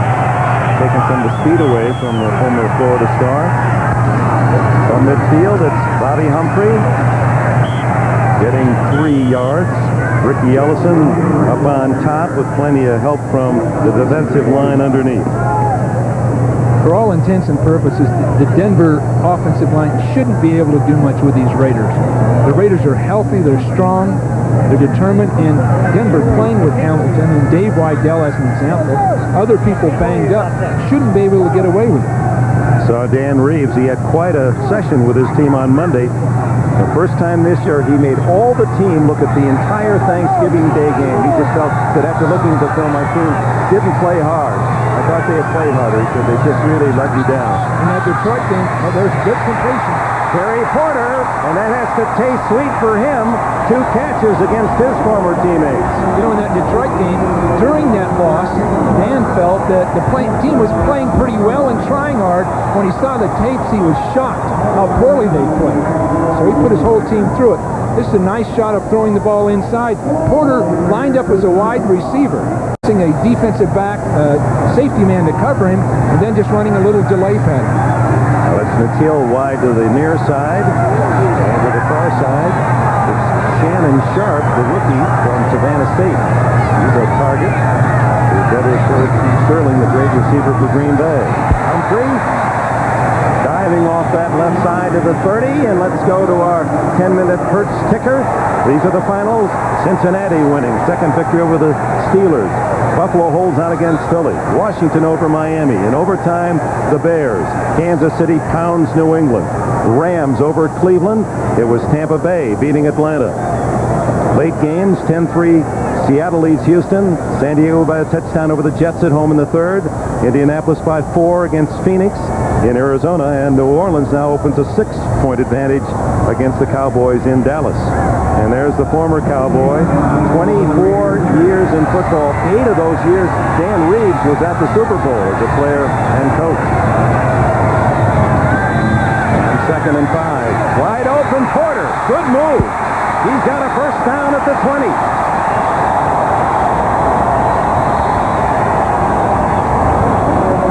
After the fake, Porter faked inside, then came out in the flat, and it looks as though Benson, the linebacker, 54, fails to cover him. You see him get lost, and no one outside with Porter. So the play pass fooled both Ricky Ellison and Benson, and no one covered Porter. Ricky Ellison put a big hit on Porter, who comes out. 3 catches on this drive. First down at the 20. Less than 2 minutes left, third quarter, and the Los Angeles Raiders lead 14-10. Humphrey running well. He's looking for that elusive 100-yard day. He had plenty early in the year, then the ankle injury, and he's got 79 yards this afternoon. He thinks he's a failure unless he gets 100 yards. He's grown to anticipate that, as have the entire team. That time, Doug Rydell was going to trap again to the left side. Humphrey's had at least 4 good 5-yard games over there. This time, Humphrey broke it back behind the pursuit. 2nd and 4 on Humphrey's 6-yard pickup. This is the 12th play of the drive, consuming nearly 90 minutes. Humphrey, good hole. Gee, that's working. To the 11, it'll be shy by a yard of a first down. Bob Golick in on the tackle. They're running that left side. Dave Rydell, just a young guy, of course, the brother of Doug.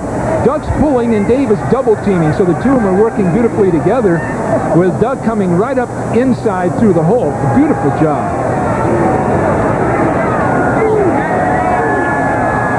This is some real action. Look at this. They want to play. That's the rivalry.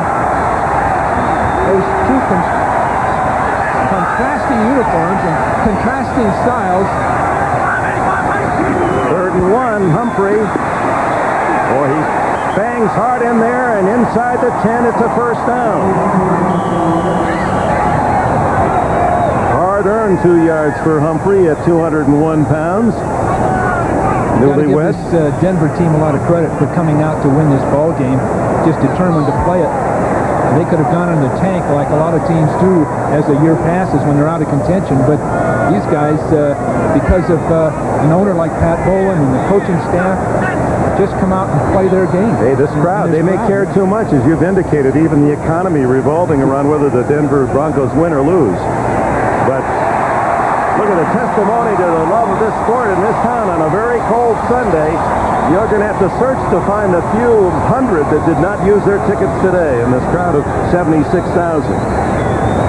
These are fans. Of course, a lot of them will make their way to Miami. We'll see University of Colorado against Notre Dame, Orange Bowl on January 1st, 1991 here on NBC. That Colorado game, can you believe how frustrated the Colorado coaches and players were? Now they have another chance to be number 1. How it runs. Elway sees the final seconds tick away. End of 3 with Denver threatening to regain the lead. And we'll be back after these messages from your local station. Welcome back to the 4th quarter. Dan Reeves talking to his team and John Elway, and then an invader, a Raider. Greg Townsend, and Reeves says, "Get those out of here." The stranger in town. Townsend with a big smile. A ball at the 10-yard line. As we start this 4th quarter, 1st and 10. Actually, 1st and goal as Elway delivers it wide and away from trouble. Jerry Porter was out there. Jerry Robinson came right into that coverage. Porter trying to break into the flat again, as he had done just a few plays ago, but this time Jerry Robinson was right on top of it. So they did make an adjustment and handle the play. Robinson, who was the #1 pick of the Eagles way back in '79, migrating back to Los Angeles, where he played his collegiate ball. Played against Art Shell in the Super Bowl in 1980. The Raiders beat the Eagles. He was on the losing side.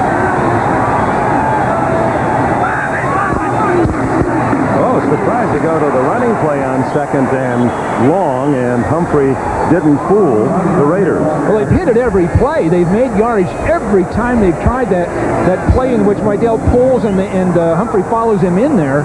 But this time the Raiders were ready for it. It's tougher at this point on the field too, Dick, because everything's so condensed with that goal line right behind the defenders. So you'll see the guard pull and Humphrey break right in behind it, but nowhere to go that time. It's the first time they've stopped it, and did they need to? 16th play of this drive, 4th quarter. Raiders 14, Broncos 10, 3rd and goal. Out of the backfield, a fine catch by Winder, but he can't get in. The pass pass was a difficult one for him to catch. Had he been able to catch that in his running rhythm, it might have been a touchdown, but he had to stop all his momentum just to grab the ball. It was a delayed screen. And finally they throw it outside the Winder. And he's there, but Jerry Robinson's the only guy left, and he dives and makes the stop. Did a beautiful job of recovering because he's the only guy there. I'd assume he had coverage, but Karts was out there, the center, to make a block, and they just missed getting it done. When you're 3 and 8, you go for the field goal in 14-13. Do you take it? Let's see. Here's Treadwell, 21-yard attempt.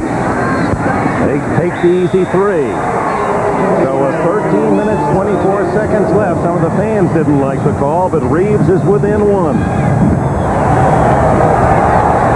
Dan Reeves. Denver Broncos have pulled it 14-13. Treadwell's kick into the wedge. And the return out to the 30-yard line. And while we have a quick break here, let's go to NFL New York and Bob Costas. All right, Dick, Indianapolis lengthens its lead at Phoenix. Jeff George, little slant pattern to Jesse Hester, 6-yard touchdown. George's second TD pass of the day, and the Colts trying to win their 4th in a row and even their record at 6-6. Very much in the wild card chase, leading the Cardinals 17-6 in the 3rd. All right, Bob. Jeff George this year, Troy Aikman, the #1 pick of the draft the year. Well, those two young guys, they really are two good ones. That's the future of the quarterback in the NFL. Those two young guys. Jay Schrader leading by a point. Plenty of time, 13 minutes plus in the 4th. And crowd trying to help the defense. Bo Jackson, what a move! And finally ridden out of bounds by Wyman Henderson. And look at Ronnie Halliburton. He can't believe he didn't bring down Bo Jackson. He didn't even slow him down. Bo just jumped around him. And what acceleration. See Bo with the ball. Look at this. He just makes a man avoid. Halverson had him. And then that speed to the outside, you just can't overestimate enough the speed that Bo has when he starts sprinting somewhere. We couldn't show you the rest of that because what Halliburton was saying turned the set black. A loss of 3, but Bo turns it into a gain of 6. Here's Willie Gault. And another little quick pitch on the outside, gains a 1st down. Halliburton made the tackle. And what a day for Gault. 7 catches, 84 yards. Well, he needed to break out, and Schrader needed to break out. So everything sort of hangs in the balance now, but you must say that Schrader is playing with a lot of confidence and self-assuredness in spite of all the, adverse publicity and all the undercurrent on the team itself. The guys come out and play a good football game. Bo Jackson, and again, it takes 3 men to bring him down, but they do drop him for a loss. Dennis Smith was the 3rd man on the scene after slowed up by Warren Powers and Ronnie Halliburton. Montoya and Wright pulled on that counter O play. You see them both pulling. There's nowhere to go, and that's the first time they've run that play all day. They had no reason, I don't think, to think that it would work. There's some other things that are working. They have to keep going to, namely the forward pass. Fernandez to the right, Gault left, Smith and Bo Jackson behind Schrader. Look at the time again, right there down the middle. Oh, Fernandez drops a 1st down at the 42. That was a beautiful throw. Good pass protection, beautiful throw. Fernandez may have wanted to go start running before he caught it, and that's he's a real pro. I mean, if he does that very many times, it is going to cost the Raiders. I mean, you're not paying a guy to do that. Well, he's a former Canadian Football League star, and he's used to the cold weather. It looked as if he tried to embrace that rather than getting his hands on it. The stakes are too high to drop a ball. Marcus Allen replaces Bo Jackson. Outstanding receiver is Allen and a good pass protector. And Schrader goes down. Mecklenburg gets the sack.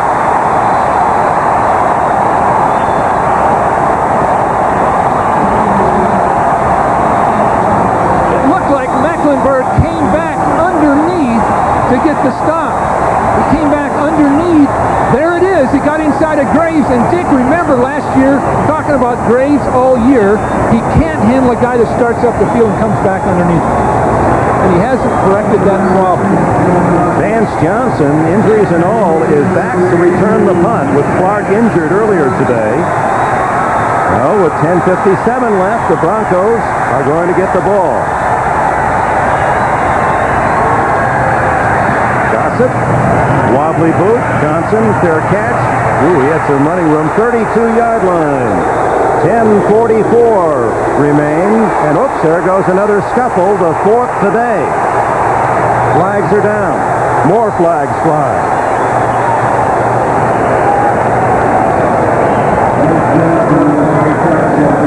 Again, Dick, the odds are too high. It's too important for the Raiders to have anything go wrong now. They're going for the division title and hopefully the championship. Even things like this, where people are running around getting in fights and shoving each other and grabbing face masks, this just isn't disciplined enough to get it done. Now, it may come out okay right here, but it may not. And that's what can kill him. Gene Barth hearing all evidence. Oh, you saw Art Shell there a moment ago. He was hot. Hall of Famer of a year ago. You know, he was a little, his eyes kind of riveted on us when we asked him about Steve Berline yesterday and how could you keep Steve Berline, who was your #1 quarterback all last year when you took over as head coach here, hasn't suited for one game all year. He held out early. And Vince Evans, he said, is my #2 quarterback, and Steve Berline is my #3 quarterback. We've got it on his. Yes. Bart, you're right. We have multiple fouls against the receiving team. We have a false possession foul, illegal blocking the back by number 67, and we got a personal foul. I'm sorry. We have illegal block on number 43 during a run back. We'll penalize Elway for 10 yards. Number 67, this is a false possession foul. So the first and 10 after the enforcement. So they mark it back to the 21. There it is, right from behind. Oh, Jake. On a fair catch. What's he blocking for anyway? And then the scuffle that ensued. And now we have a timeout with 10:44. Or do we? Let's hold it. But there isn't room for any personal differences or fights or individual things right now. The Raiders have to be a precision football team at this point. This other stuff, they get lucky with it.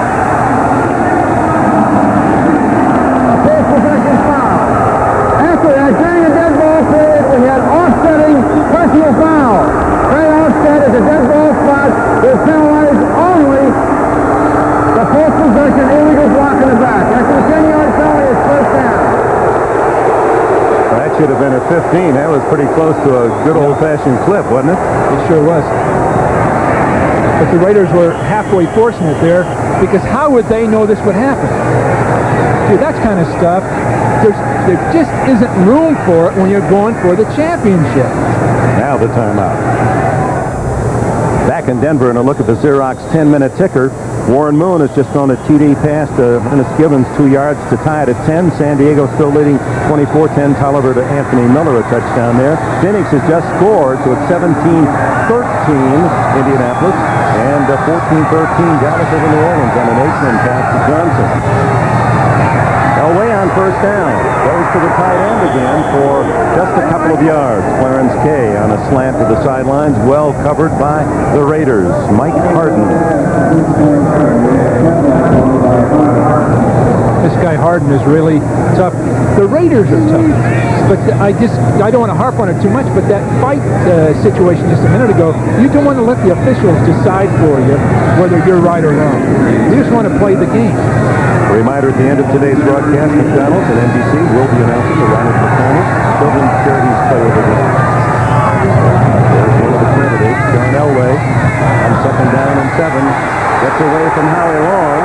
Eludes Golick, gets away from Patel, and finally out of bounds, Jerry Robinson, after a gain of 2.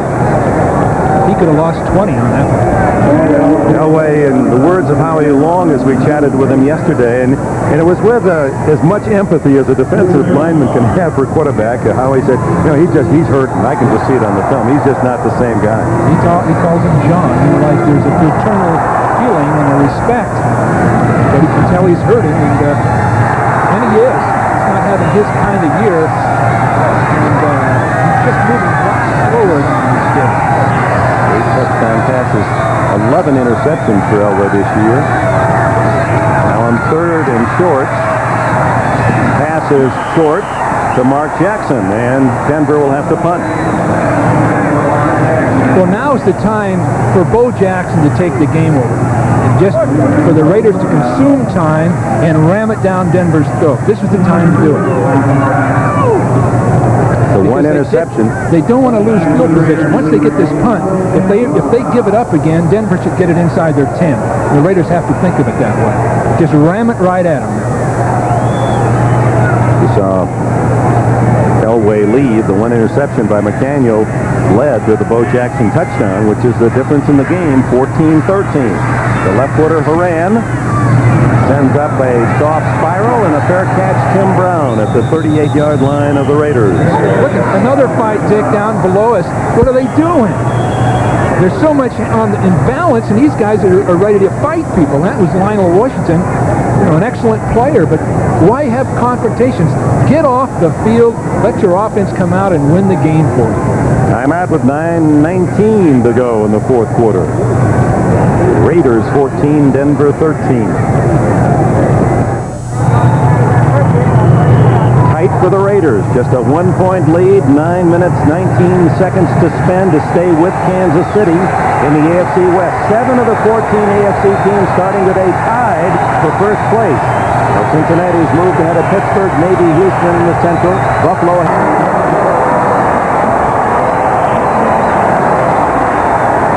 That's like Muhammad Ali or something. So fast and so sharp and hit so quick that you stun the guys trying to tackle you. He's really beating the defenders to the punch.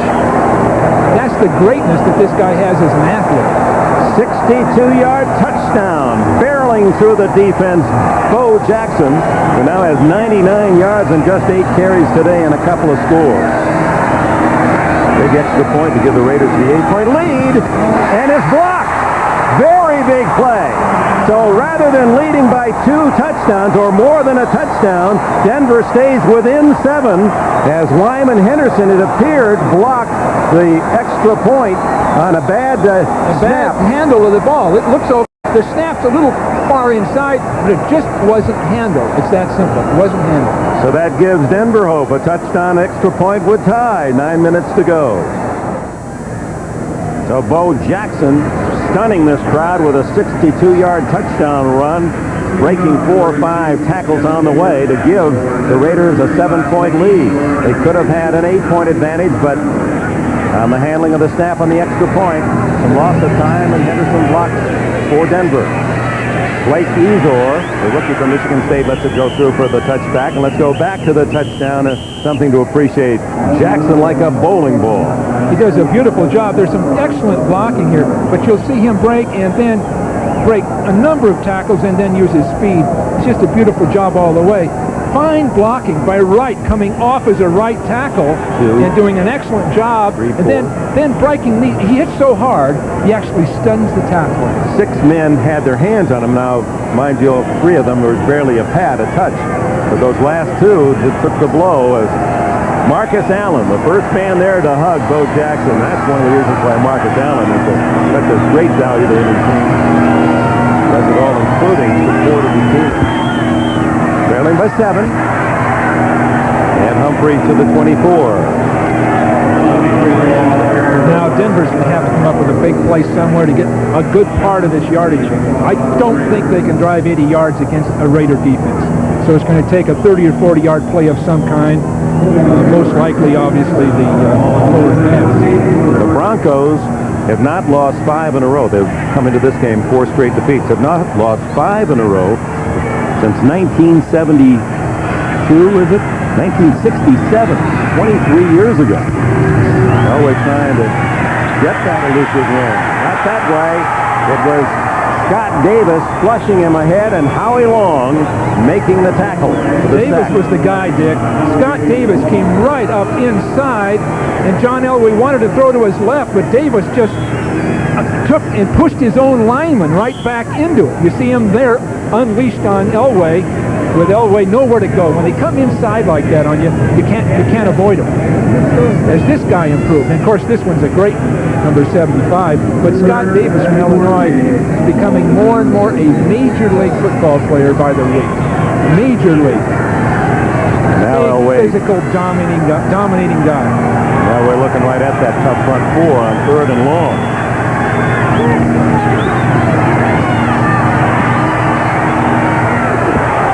Almost intercepted. McDaniel again with excellent position on Michael Young, and the more you see Terry McDaniel, he's going to get some Pro Bowl votes. The games we have seen McDaniel, he's played as tough a corner as anyone in the league. And you know, coming out, people were worried about his all-out speed, and they worried about his quickness, knowing he was a great hitter. But this guy's got everything. So 3 and out again for Denver. That's 2 straight possessions. And Horan to punt to Tim Brown. I'm sure the Denver defense is thinking, uh-oh, here comes Bo again. 7-point game. Good spiral, and Brown taking no chances. Fair catches the ball just about the same spot the last Horan punt at the 37. A 47-yard kick, no return. I would guess James Garner rooting for his favorite team, the Raiders, back in Los Angeles tonight. Dick, this is the combination of a lot of fans who wonder why you don't have every play. Marcus Allen and Bo in the same backfield. And it's Bo, cut down at the 39. Tim Lucas made the tackle. Steve Atwater with the assist. At this point, Schrader's key job, if not throwing, is to look at the clock and take every second he can. Now there's Marcus Allen at the bottom of the screen, bouncing one man out, then going for another one. The Schrader's job now is to watch that clock and take every second he can off of it. It's down to 19. He should let it get down to 4 or 5 before he snaps the ball, but he's not going to do it. Allen out on the right wing. Throw goes the other way and close to an interception. The flag goes down, but oh my. Willie Gault was the intended receiver. Henderson appeared to be going for the ball with Gault, but Gault with better position, and the flag flies. Looked like they both collided just going for a ball. I didn't see any intent out there at all. Any intent to play anything but the ball. Officials saw it differently. Defensive pass interference, 24, first down. That'll be a first down at the Denver 48. You don't see anything. There's 2 people going for a football. Look. And the contact was right as the ball arrived. So first down and a chance to chew up more time for the Raiders, who lead it by 7, 20-13. Bo with 2 touchdowns today. Don't go out of bounds, Bo. It took all but about 3 orange shirts to finally get Jackson off the field to play. Boy, he can sense it right now. He's got Marcus sitting there to block for him. Marcus comes out on the safety man, Smith, and Bo bounces it all the way. But at this point, Bo shouldn't. There, he switches the hands. That's good. But going out of bounds, you almost have to start thinking about that now. But the clock does run here and won't stop on the out of bounds until after the 5-minute mark. So Schrader still has 16 seconds on the play clock, so he can stand up there and look at the defense for a good time.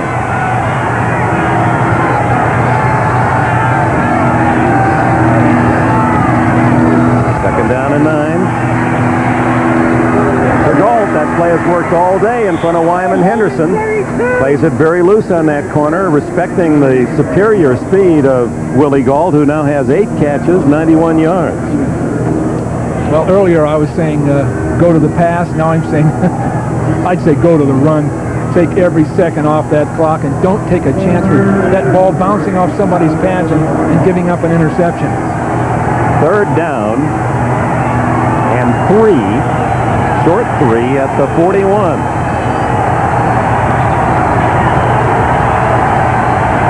Marcus has come out here as a flanker with both wide receivers at the top of the screen. Now he's going to have a safety man out here covering him. Bo gets the carry. First down and more, easily to the 35-yard line. Let's quickly check the other scores, the late scores in the NFL today. As Los Angeles in control of the ball and a 7-point lead. Houston, Seattle tied. San Diego by 14 at home. They go for their 6th win. Indianapolis and Phoenix, that game's still in doubt. And Dallas by just 1 against the Saints. That Dallas team sure improved in 1 year. They're going to really be a factor. They have a number of draft picks on that Dallas team, and there are those that would say trade a number of those and to get great players in the early or first round. So it'll be interesting to see what Dallas does as an effort. First down to Galt. Same play. That's been 5 receptions. Galt gaining between 6 and 9 yards. 9 on that play. Henderson out there on an island. He has to play fairly loose because Galt would just fly right by him if he played too tightly, and Galt just goes out, stops, there's the pass, another big gain. And for Galt, probably a career game in terms of number of catches, 9 yardage he's had more. We'll check, Elliot Cow, check the annals and see if Galt's ever had more receptions in a game. This is good for Schrader, unless still time to make a mistake, but Schrader has certainly shown us something today. Well, that clock eats away. 4:45 left. Allen up the middle. Flags go down. That will stop the clock. Allen appeared to have the first down yardage, and Carl Mecklenburg now comes off holding his right arm. Penalty against the Raiders, and that is not good news. Oh, the devastation on defense for Dan Reeves' ball club. 72 offense, holding, 10-yard penalty. Well, the Visalia plum farmer, John Mosbar, with the penalty, number 72. Mecklenburg at the right of the screen, coming back to the inside and pursuing. And it could be a nerve problem in his shoulder. It appears more of that than anything. They call it a stinger, and it should get better pretty quickly. It looks as if already he's holding it, as if getting feeling back in his hand. 4:41, the clock does stop inside the 5-minute mark. Again, Marcus is a wide receiver. 2nd and 10. Oh, Holmes looks like somebody tackled him. Hernandez makes the catch. No flag is down. Now that throw was a troubled throw, Dick. Schrader threw that ball late, and 2 people went for it. Unfortunately, a Raider got it. But at this point in the game, there's no need to do that. There's really no need to do that, because you don't want to afford a chance for the other team to get a break or make a big play on you. Denver has used one of its timeouts with 4:27 to go. It'll be 3rd and 3 when we come back. Back to Mile High Country, Denver, Colorado. Now you'll see Steve Wisniewski working on Holmes, and he's becoming a real pro. Holmes has beaten him badly, and he simply uses the old arm around the foot trick and gets him down. And the umpire couldn't see it because it was sort of walled off from both him and the referee. So Steve Wisniewski is becoming a true NFL pro. 3rd down as Denver has used a timeout. They need to stop the Raiders here and hope they can't kick the field goal. It's Schrader to throw. Fernandez trying the one-handed catch, and Randy Robbins breaks it up. So easy to second guess from up here, Dick. I guess I'm starting to be a real analyst. But why throw that pass in this situation? Bo Jackson just made 5 yards the previous 3rd and 3, and he's hammering at the defense. The defense is banged up, and that pass could have got him in trouble, but also stopped the clock. Jeff Jaeger will try a long field goal that will all but put it out of sight for Denver, but it's a tough one, 46 yards. He has the wind at his back, but it's a swirling wind. He missed his extra point on the last touchdown. But this one is boom through there, and the Raiders lead by 10. Now that was a critical kick. That was one that can vault you into the playoffs.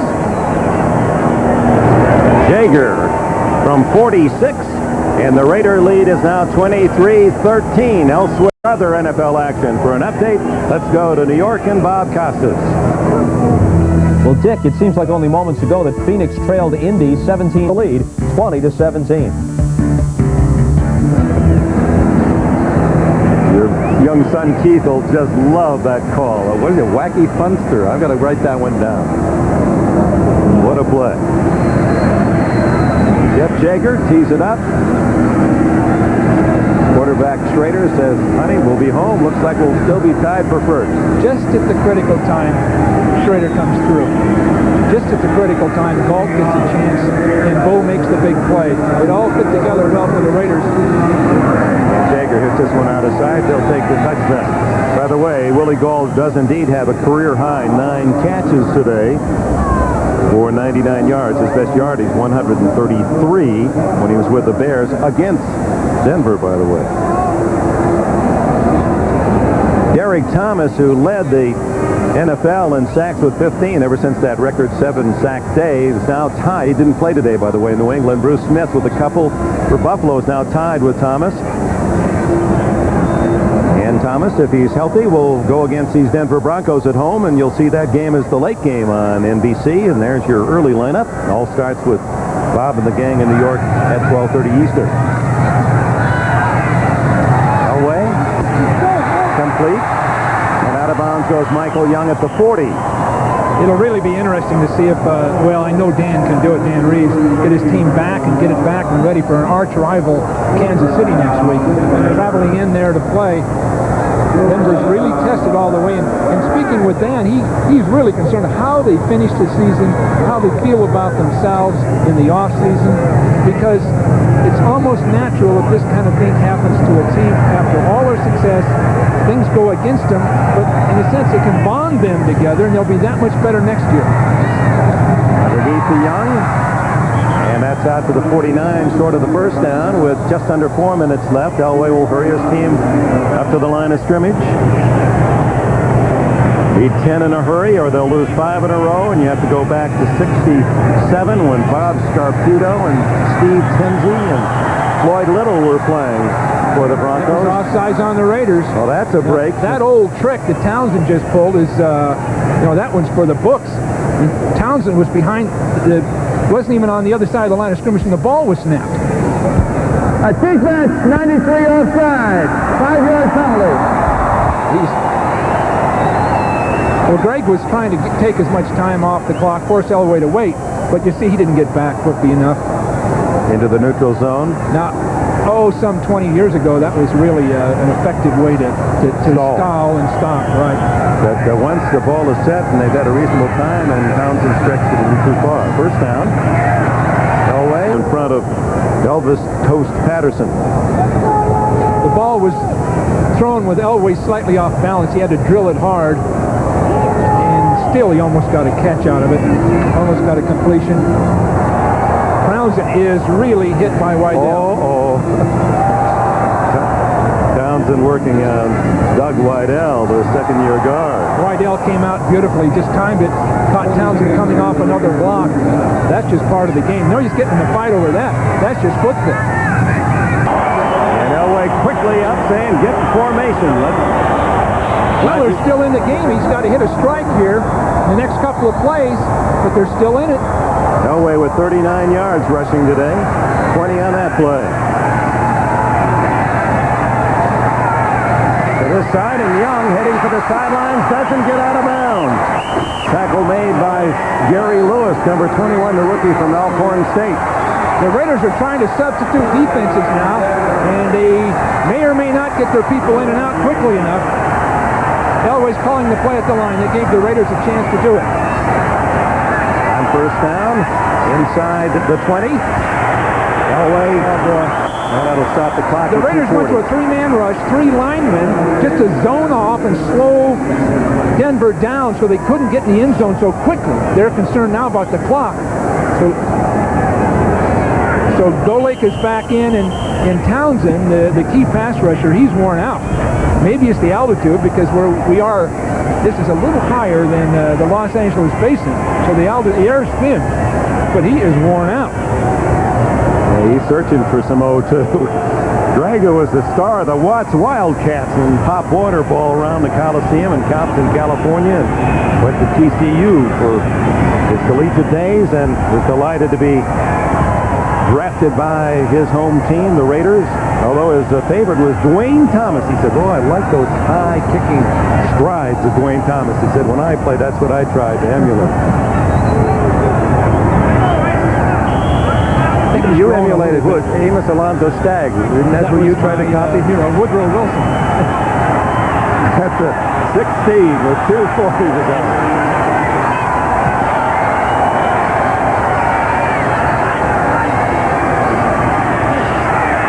Elway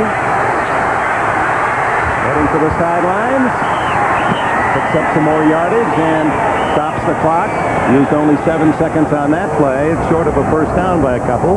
Elway, the greatness of an Elway. There's Townsend on the sideline, I guess, getting a break and getting himself recovering, I guess, from all that exertion. But Elway, what poise and what a true veteran to handle all that real violence down there and to be thinking clearly, getting all the yards he could, then just stepping out of bounds. Elway still has 2 timeouts. They're at the 8-yard line.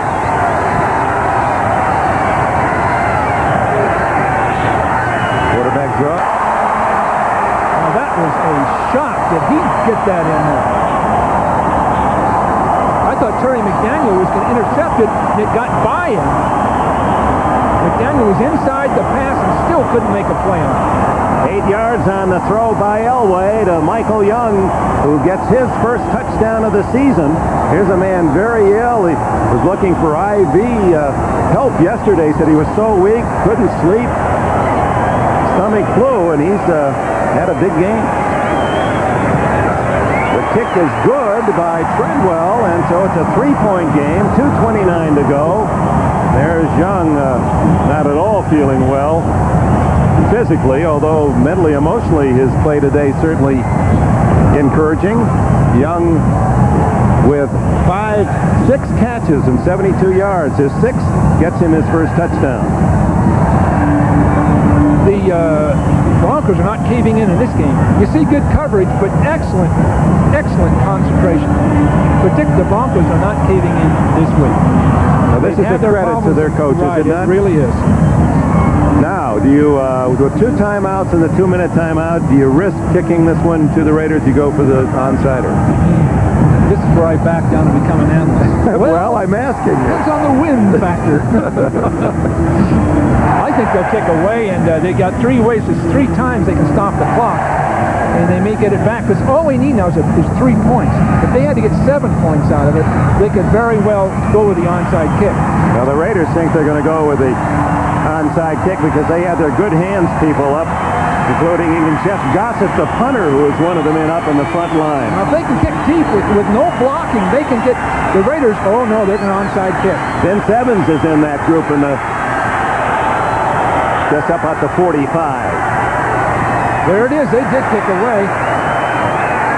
Good thinking. Well, at least because Treadwell has not been able to kick the ball very long by getting everyone up close, he can line drive it through the end zone. And that worked. That was good strategy. Good thinking. 2:24 to go. Let's quickly run down the finals in case you missed them. Cincinnati back in first. Buffalo in first over Miami. Lions had a chance to win and missed a field goal. Kansas City big. Rams, after their win over the 49ers, win again, and the Buccaneers, a rare victory here of late. Still tied in Seattle. San Diego apparently will win their 6th. Phoenix has taken over the Colts, who have started so well today, and a final. Dallas beats New Orleans 17-13. With the Cowboys now, they are 6-7. Someone like San Diego, playing as well as they are, could very well become a wild card. Well, the crowd trying to help the defense here in Denver, a defense that is ranked very near the bottom of the league. Bo Jackson gets 6 yards, 7 yards. Whoa! How did he do it? He had people up the field, and he had to go all the way around a guy. I didn't see the number that was in his way as he was coming out there. You're going to let the time tick away to the 2-minute timeout. I think Powers was coming up the field. Warren Powers, number 91. No, it's number 90. Holmes. He has to go all the way around that block. He's got people right there, and he still gets 5 yards. And there's the 2-minute timeout. Denver has but 2 timeouts to spend. Howie Long that he didn't want to answer the phone or the door for 3 days after last week's loss to Kansas City. He and the Raiders have found it tougher than they perhaps had planned. This Denver team, 3-8, forcing the action to the end, but 2 minutes to go, and a victory for Los Angeles will give them an 8-4 year and tied with Kansas City in the West. But first, 2nd and 4 at the 26.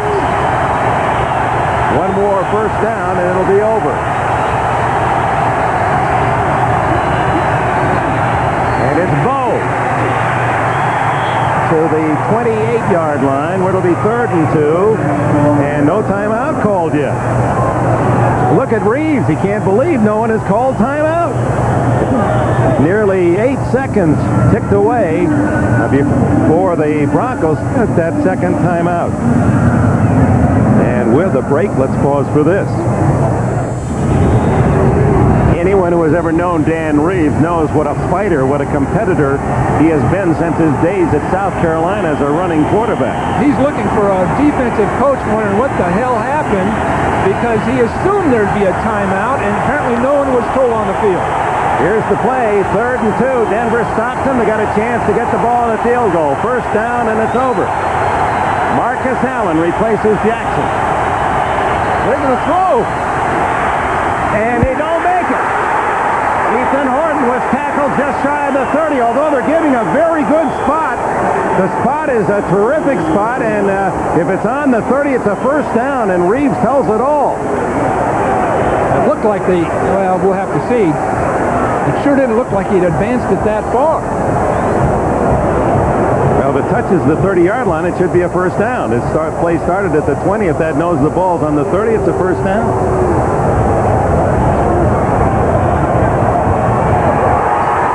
Nope.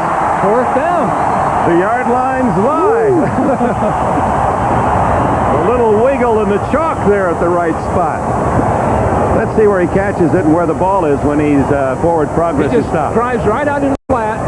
Now he has the ball, but, well, they placed that very well. Yes, they because did. his body was past the line, but the ball never did get past the line. Well done by the officials.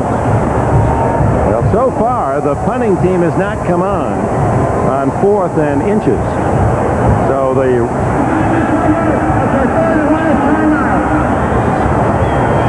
last time out for Dan Reeves. It's 4th and inches when we return. This is intriguing. 4th and inches, and Art Shell has his offense on the field. If they go for it, well, it's only inches, but if they miss... Here comes Bo. Now they should be in a goal line defense. Like they're on their own 1-foot line. They should be in that defense. Because if they make the first down, it's over anyway. So they just should be like it, well, it is. It's like their own 1-foot line at this point. Or is this just Schrader trying to draw them offside with a long count? Yeah, they're in their goal line defense. This is an absolute risk and gamble if they try it.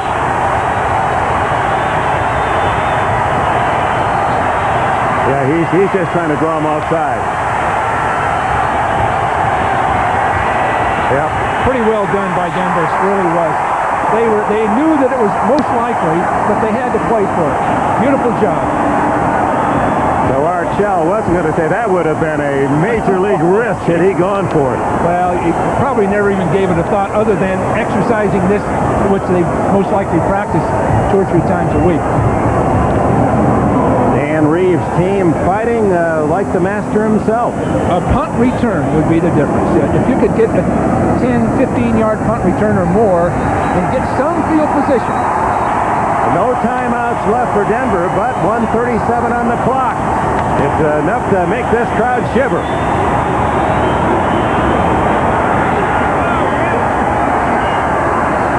Now, interesting whether they go after the punt or do the best job they can to get a good return. Vance Johnson will be the return man. Jeff Gossett is the punter. Two-stepper, rarely blocked. He was blocked this year by Kansas City, who got another one today at New England to set an NFL record. Short kick, Johnson to the 40-yard line. Crunch there. Now, Johnson handled that well, too. He knew he had to take a shot at a return, because every yard at this point counts. If you're thinking of a long field goal, every yard now counts. Folks joining us here late in the East here, the late game still tied in Seattle. San Diego apparently tucks away number 6 in the win column. Phoenix by 3 against Indy, and Dallas has beaten New Orleans for their 6th win, the Cowboys. Here it's 23-20, and this extra point giving Denver a chance to tie with a field goal. No timeouts left, a minute and a half remaining for Elway. He's going big time for Johnson, out of bounds. Great catch, but he was out of bounds. Nice throw. Right in front of the Denver bench, and of course they all saw it with their heart. It appeared that he was clearly out of bounds. Another look. Uh-oh. Looks like he got it, Dick. Wow! They're How going to did he look get at it it again. It looks like he got it. He looked as if he was 3 yards They're out of have to bounds. replay that. It was an out-of-bounds play. Yeah, he got it, Dick. Oh, my. Now, if there's another angle that's different, but both those feet are in. There's the ball. He's got control. There's both feet. Both Oh, feet, my. yeah. I can't believe He did it. He's right below us. Naked eye, I would have agreed with the official. He appeared to be way out of bounds, and that is pretty convincing evidence. We'll see whether it's enough to overturn the call. Here's another look. He's got the ball there. Now he's got it, and there's both feet. Both feet dragged. No, he had it. That's a beautiful play, a beautiful throw. And that's down where? Around the 40-yard line.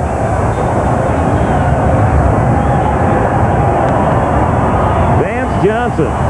And he says, now that was a real flow catch. well, he's an artist, and if that wasn't artistic, you won't see a better catch. Tough play, a defender in front of you, and still have the capacity, the ability to drag those 2 toes in the field of play. It'd be a shame if he didn't get it, but I'm never surprised anymore. Of course, I would have called him out of bounds if I were the official, Yeah, too. that's right. 26 yards if.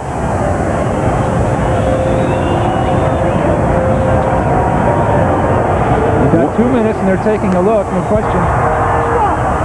We have a reversal. After a few minutes of replay, they will complete it on the 35-yard line. First down.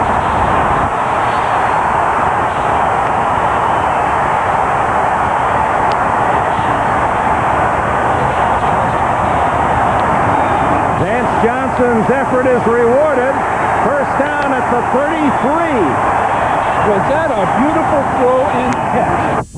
Now the limits of Treadwell, basically, they'd like him to kick 45 yards or closer, which means the 28-yard line. They're now on the 33. They need at least another 5 or more. Plenty of time.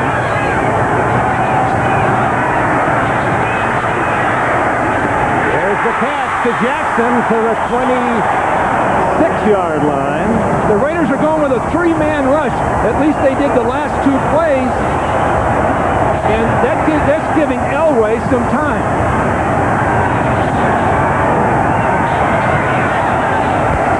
Elway trying to run the ball. Oh, he saw trouble coming at the 25-yard line. Terry McDaniel, we welcome those of you who have seen Phoenix come back to beat Indianapolis 20-17. A remarkable effort by the 3-8 Denver Broncos here in Mile High Stadium. Dick Denberg and Joe Walsh, we welcome you. The Raiders were ahead by 10. This is Elway going for a first down. The Broncos have no timeouts left, and the clock is ticking away. 34, 33. They've got to get up and out of there and get the ball. The clock stopped. Denver. Now they'll stop it to measure for the first down. They'll do that. They have to count on the officials to handle it. They're just stopping the clock to place the ball. See Bob Golick taking a breather underneath the pile there, 79. And they may have to have a timeout for a measure. That could be.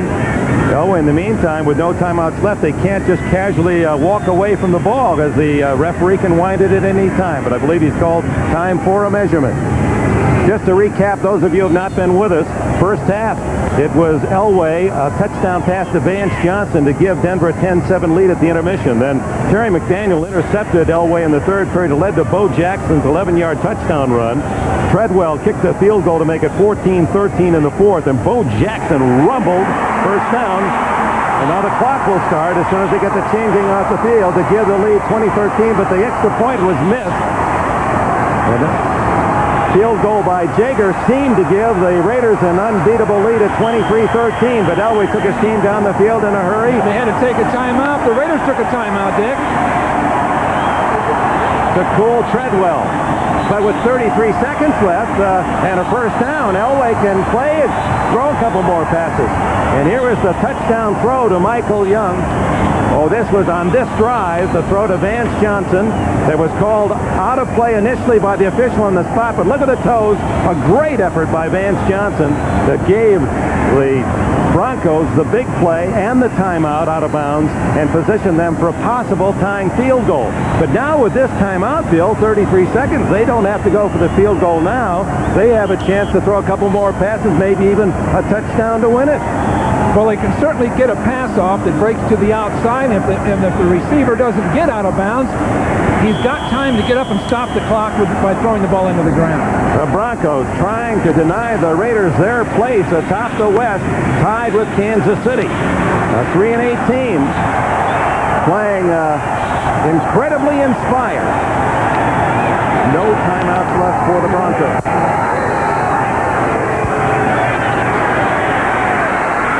Elway goes throws it away, man. Someone from Vail, Colorado caught that on their way to the slopes. What you have to watch out for now, Dick, is a holding penalty. Now, the umpire is just watching intently, as is the referee, and any kind of a holding penalty can knock the Broncos out of a field goal. So they've got to get the ball off quickly. He can't hold it like he did the last play. There's always that chance they can pull a holding penalty on him and take the game away from him. Archell's team has lost 3 of the last 4. That one win, that big win at Miami on Monday night. We thought this one was tucked away. Most everyone in the stadium did. There's that screen. Now he's got to stay. He stays in bounds. He's in trouble. 21 seconds. Elway's got to get up there and throw one into the ground in order to get the field goal unit on.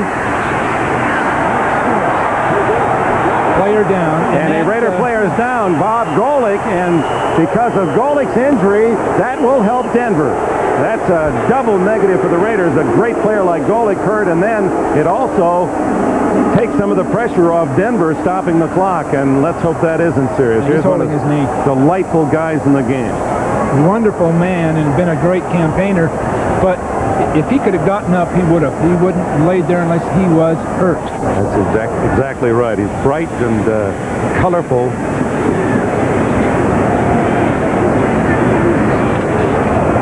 Watch upper left here. Here he comes behind the play, 79.